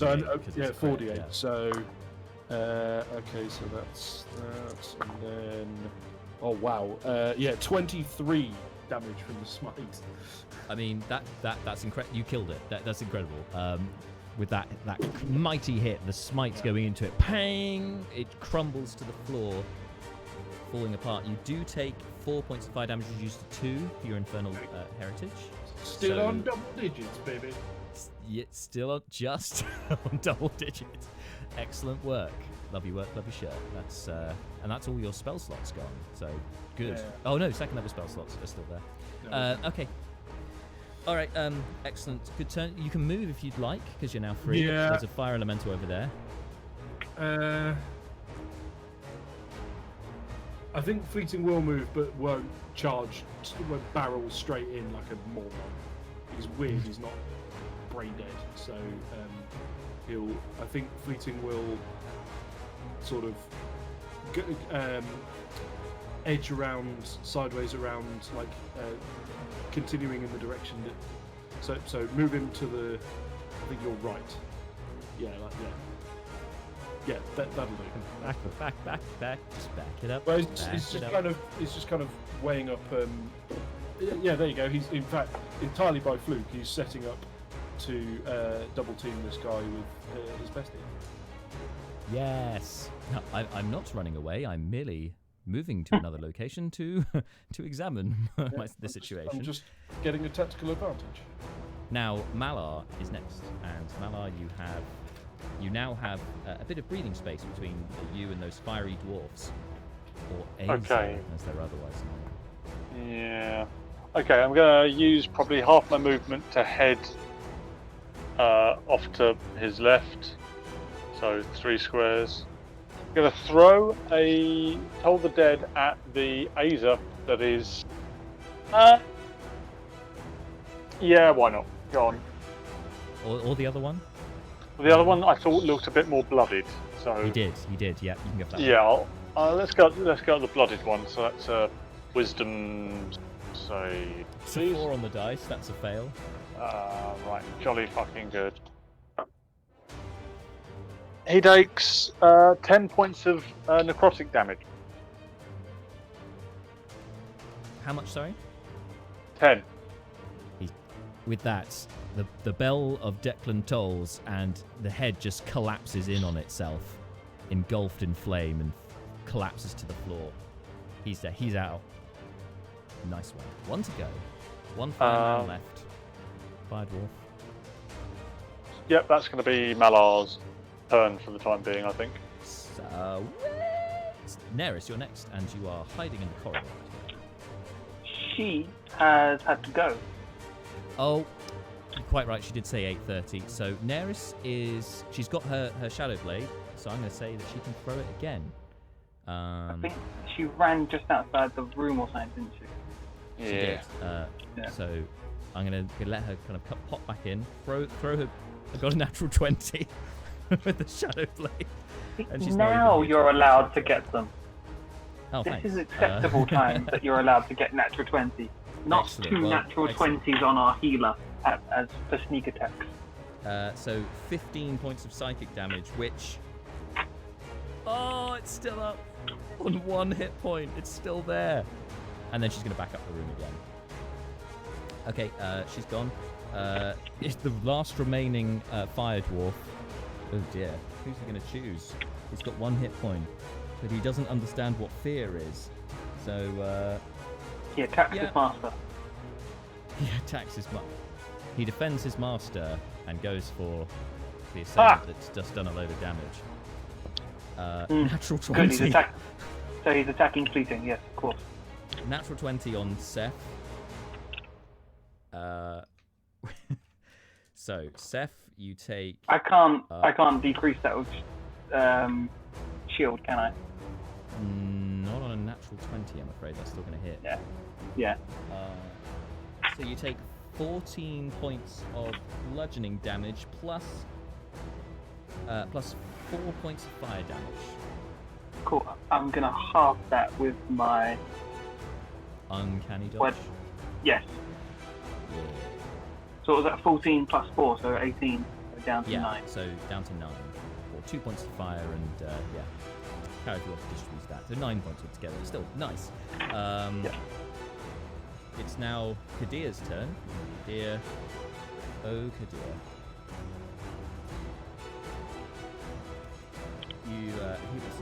He is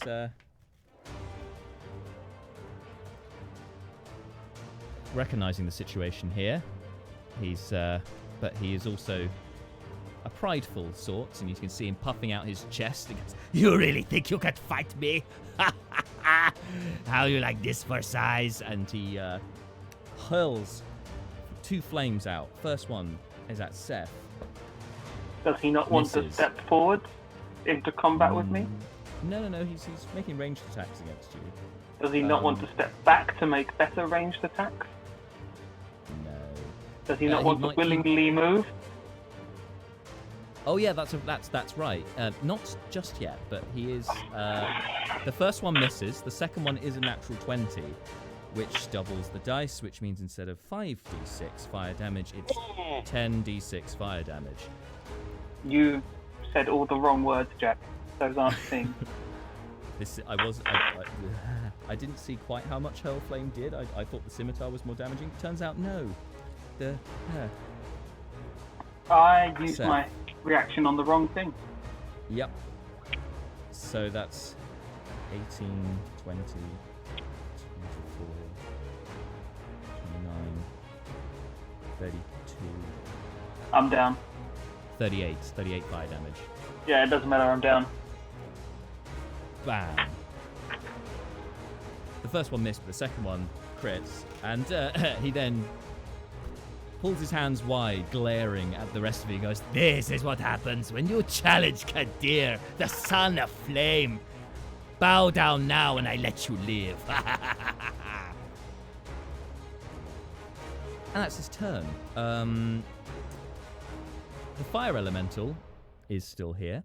He's been prodded with a glaive and is gonna go for the prodder rather than the proddee. Prodder. To the prodder. So dwarf statue man. It comes up to you and it's going to try to touch you. Does a 16 hit? No.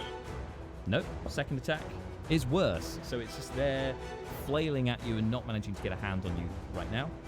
Fire elemental. Good. And it's now your turn. You can now react to whatever it's doing. Camera's coming over. Yeah, I think the thing that makes most sense is to attack it back. Yeah, I think that makes perfect sense. Go ahead. Oh, that is a natural 20. Yes! Which, right, what are we doing? Is it double the dice roll? Double the dice, yeah. So that is actually. Wait, hold on. Let me just check. Yeah, so I got a 2. So with great weapon fighting, I can re-roll that. Yes. Wielding a melee weapon with 2 hands. Okay, that's much better. So that is an 8 plus 3, so that's 11 slashing damage on that one. Yep. Nice. Okay. We've got a second next attack one. and a potential Next action one is- surge. Oh, Next one is 17. to hit. 17 hits as well. Okay, good. And that is 13 points of slashing damage. Oh, even better. Now with Great Weapon Master, I also get a bonus attack when I score a critical on an attack. Yep. So another attack. And that is another natural 20. Oh my god. It's got, Nice. Just Put this guy up just a front. bigger. And that is 12 points of slashing damage on that last one. Now I'm going to assume that I don't get another bonus attack for getting another critical, because that would seem overpowered. Regrettably, no. However, you can action surge and have 2 more attacks if you want to. Do it. I don't know how one would know this, but does the fire elemental look like it's not happy about these attacks, or is it It's just got fine? a bit smaller. You've taken chunks of flame out of it.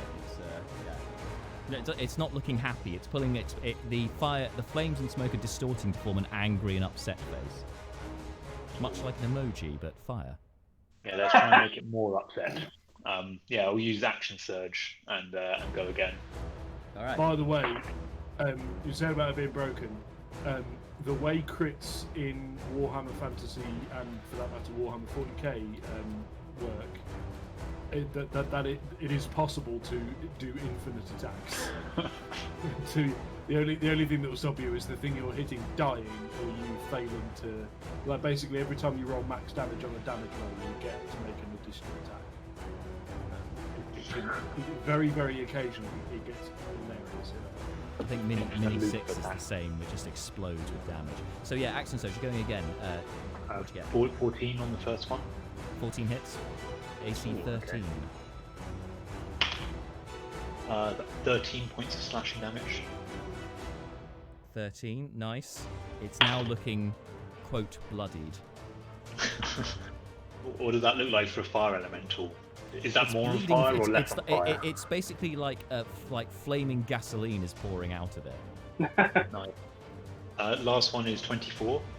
That hits as well. It's just a dwarf statue mincing machine. And that is 9 points of slashing damage. Okay, so just to recap here, it started with full health. You have done 66 points of damage across your 5 attacks. Oh, It's just ridiculous. It's like That's the 7 way to levels do of it. ridiculous, but fighters where are have you quite been all our lives? Okay, Being a that shall statue, go. I guess. That shall go. Glenn. Yeah, stood right here the entire time, I assure you.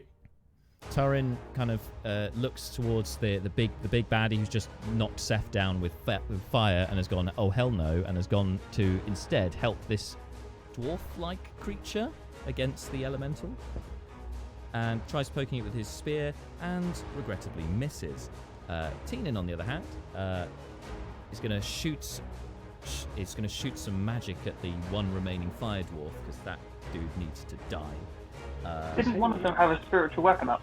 Yeah. Oh, he does, and he forgot to use it last turn. So you know what? Bonus action, spiritual weapon's heading over there to attack, and that's a 19 on the dice. So it's going to hit, and it only has 1 hit point. So the spiritual weapon, which is a hammer, whacks it on the head, and it collapses down. Its smouldering corpse next to Seth's not quite dead body. Excellent. That's Don't them- sound that- too disappointed about my near corpse. I'm not disappointed at all. What are you saying? I will say, however, he has still got an action, Teenin, and so what he's going to do, is that he is going to 1, 2, 3, 4, 5 run up to Seth, and he's going to cast Spare the Dying on Seth.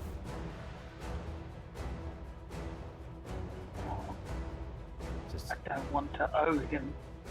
I was literally in my head saying, please, for the love of God, don't let him heal me. Don't let me owe him one. To be fair, Well- you won't be awake, so you won't. yep. You know. Yeah. Won't ever know. No one will know. That's good. I can still hate him. Yeah, you can. Top of the round is Seth, so you no longer make death saves. So then it's over Yeah, to I'm Fleeting just Look, who is unconscious. now. Yep. Fleeting Look, who's now moved over here. What do you want to do, Fleeting? Run in and lay on hands on Seth. Okay, Seth is too far away from you for you to reach him without dashing. Okay, run in and Misty Step and lay on hands on Seth. I can get it. Oh, no, okay. You do it. That makes more sense. Misty steps over to Seth like, buddy! How much laying hands are you putting into Seth? It's always so sad when the hill. All right. How much? Sorry, say that again. 25, the whole shebang. 25. Every last drop. Every last morsel has gone into Seth. That's 25 points of healing to Seth. That means that Fleeting's not only tapped his spells now, he's tapped his lay on hands as well, trying to save Seth in one move. That's beautiful. Seth wakes up to realising that his hair is being gently stroked. Malar, it's your turn next. Okay, well, that's taking care of that one problem I was going to remedy. Oh, jeez, I don't know. I'm feeling very loved that all 3 healers attempted to save me, so I'm feeling the love right now. Yeah, you're crowded around not only by the tiefling, but by the dwarf, the surly dwarf. Right. Okay. Here we go. Myself and my teammates are getting blessed. Okay. How many people are you blessing? That is myself, Seth, and Eating. The 3 of you are all blessed. Good call, Malar. Okay, that's your turn. Next, Neris, who's out the door. She's still got the Shadow Blade. I mean, it'd be rude not to, right? Yeah. Misses this time, and then backs out of the room. No. Okay. The Azers are all gone, so it's just Kadir now and the Fire Elemental. And he looks about at you, and one more time, he's gonna try. He tries to cajole you and to convince you maybe to stop fighting him, glaring at the 3 of you crowded round the 2 of you with Seth and to Malar, and says, "Is this all you've got, really? And you want to take on me, the Son of Flame? Maybe I need to teach you another lesson." And he is going to advance onto Malar, Thank. the biggest target in the room, and is gonna swing at you with his scimitars. First attack, 26 to hit. Yep. Yeah. He's a mighty hitter. So you take 11 points of slashing damage from the blade, as well as 8 points of fire damage.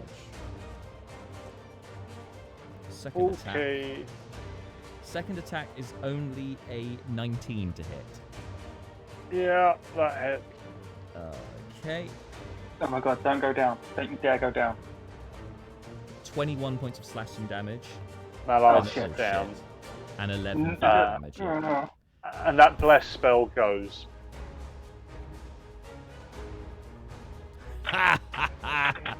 He's cackling maniacally, and you can see like these gold kind of sequins and coins that are just kind of rippling from his shorts. And notice there's a few bits of gold like bangles and such on his arms and around his ankles as well.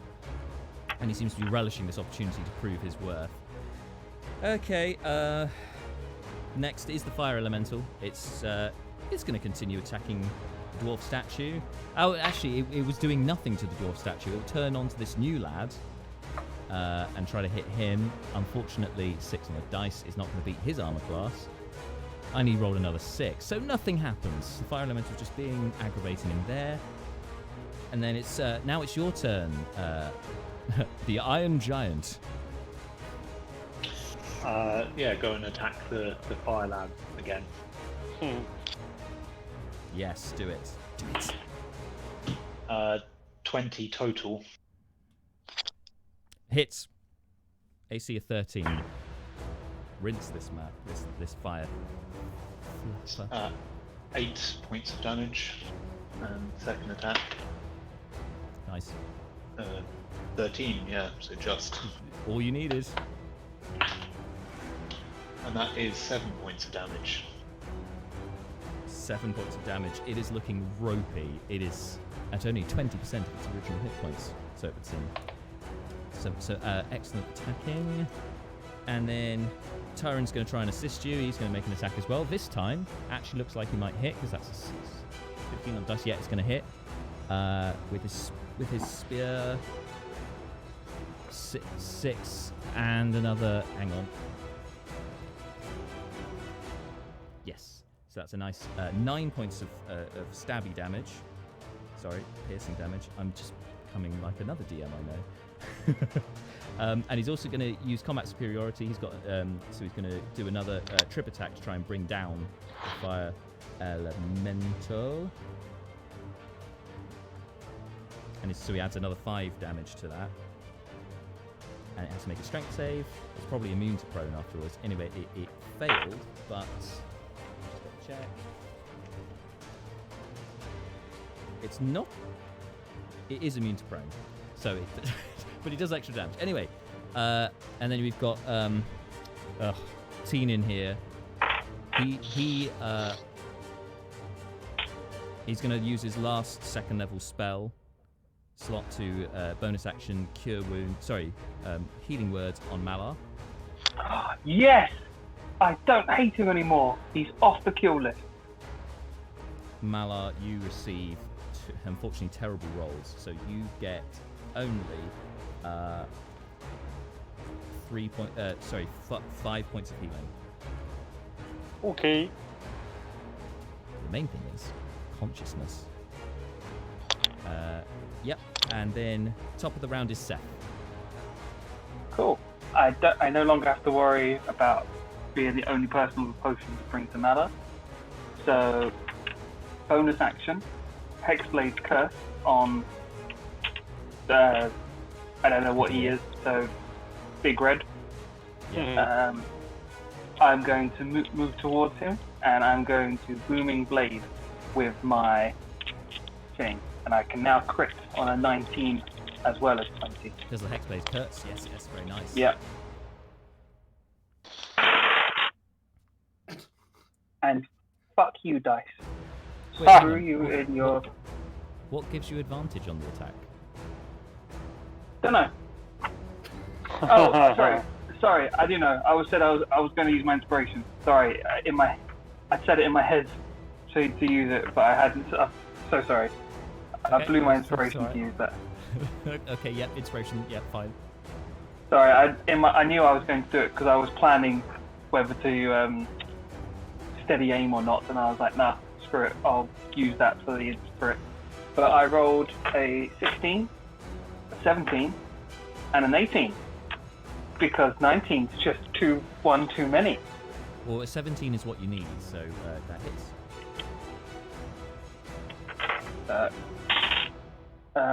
3 thunder damage. Yep. Plus, 17 overall for piercing damage. Okay. Including So- including the. Oh no, sorry, not including 3. 16. Thank you. 17. I said. So 17, and then the 3 thunder damage. So 20 damage overall. Yep, got you. Perfect. And I'm He not just- going he to just back laughs. up 5. I'm not going to back up because he keeps hurling fucking fireballs at me.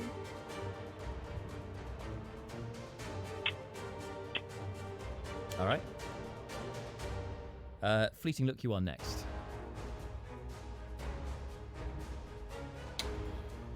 I swing at your man, I guess. Coming Really next the to only- Seth. Really the only... Oh, sorry, yes. Keep getting mixed up by Seth and Fleeting's models being so similar. The shadows don't help. I'm sorry. That's right. Can you flank with me? Okay, so... he can't without dashing. Oh. Then not going to. So 2 attacks. Wow. Okay. And then we'll use the final luck point of the day on this one. Oh, that's much better. Yes. Okay. So we've got a 19 and a 23. Both hits. Yep. 2 hits. So 2d8 plus 4 because first storm. So that would be 17 damage. Very nice. Oh. He's not bloodied yet, but Oh my god. he looks. We he's we taken a might few need to cuts. just get the. We might just need to make like a tree and get the absolute fuck out of here, lads. Malar, it's you next, and you have been healed 5 points. So you're prone on the ground. You've kind of awoken now, seeing this unfold with Seth and Fleeting bravely fighting on with this very large genie-like creature. Genie-like because you can see its legs are starting to swirl into a kind of into a mist of wind of black smoke. Sure. Is Fleeting within 30 foot of me? Yes. Yes. Cool. I'm gonna burn a channel divinity to use preserve life. How many hit points will take you up to half, Fleeting? 7. No, that's absolutely excellent. You get 7 hit points, and I will take the remainder to bump me up to where I need to be as well. And then 17.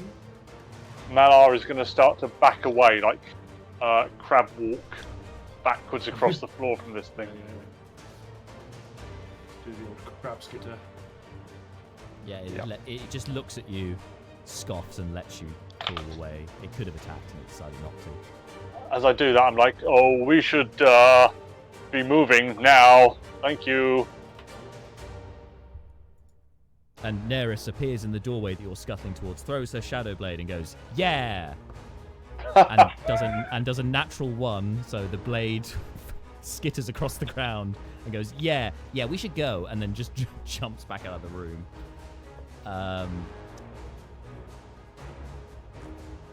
Then it's his turn, Kadir's turn, and he glowers. He actually stoops down so that he's at eye level with both you and Fleeting, smirking with these very pronounced, jagged teeth, which are almost as jagged as the horns on his head. Eyes you both from one to the other, and then says, "Come find me on the elemental plane of fire when you are worthy of fighting me." And the ground around him begins to shift and dissipates out of the room.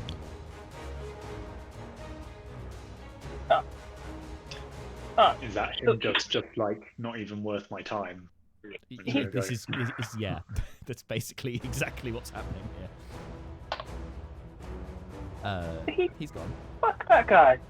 It's worse that he's just walked away than if he just carried on fighting you. I think this is salty.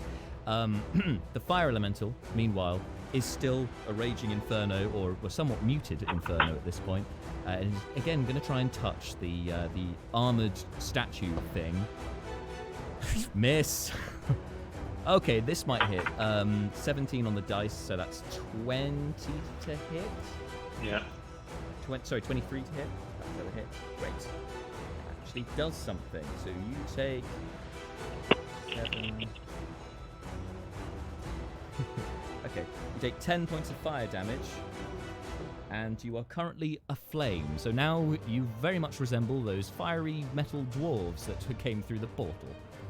Speaking of the portal also collapses. It begins to collapse as soon as Kadir disappeared from view here next to you.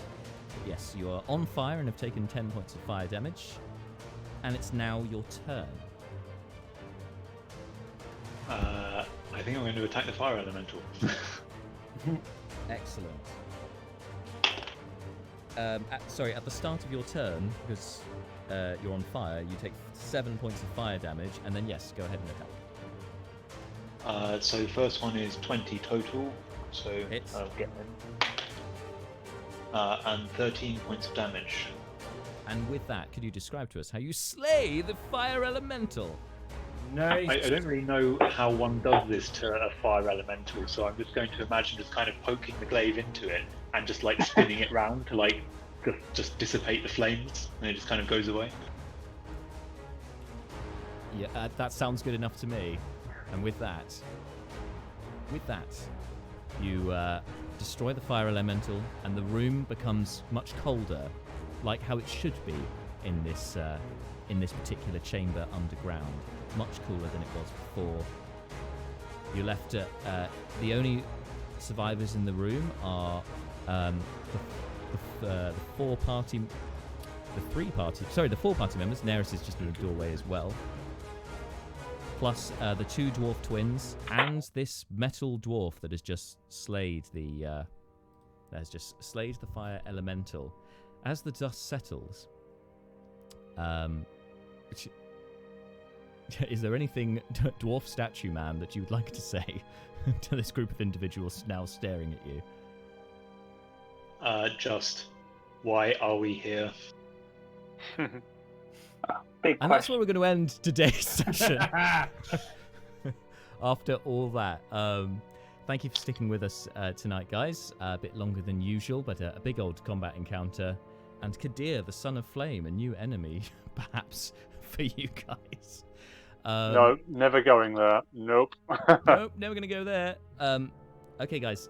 So, a special treat. We are back next week. You don't have to wait long for the next session. Araz, I hope you and the brass dwarf can join us next week. That'd be great to kind of round off everything that happened here. Great. That'll be session 65 next week, guys. Now, in addition to that, for 65, it's not a particularly memorable date. However, we will be having a giveaway next week. So tune in for that, and they'll be launching that in the stream, and then it will be taking place on our social media over the next week. So join us next week for the launch of the giveaway.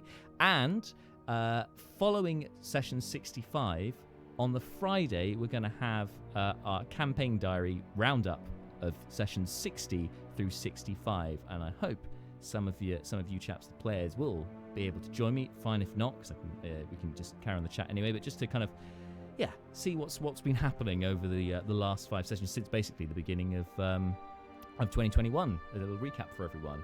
So lots to look forward to. Thank you so much for tuning in tonight and sticking with us, and I think we could all do with a bit of a lie down, don't you?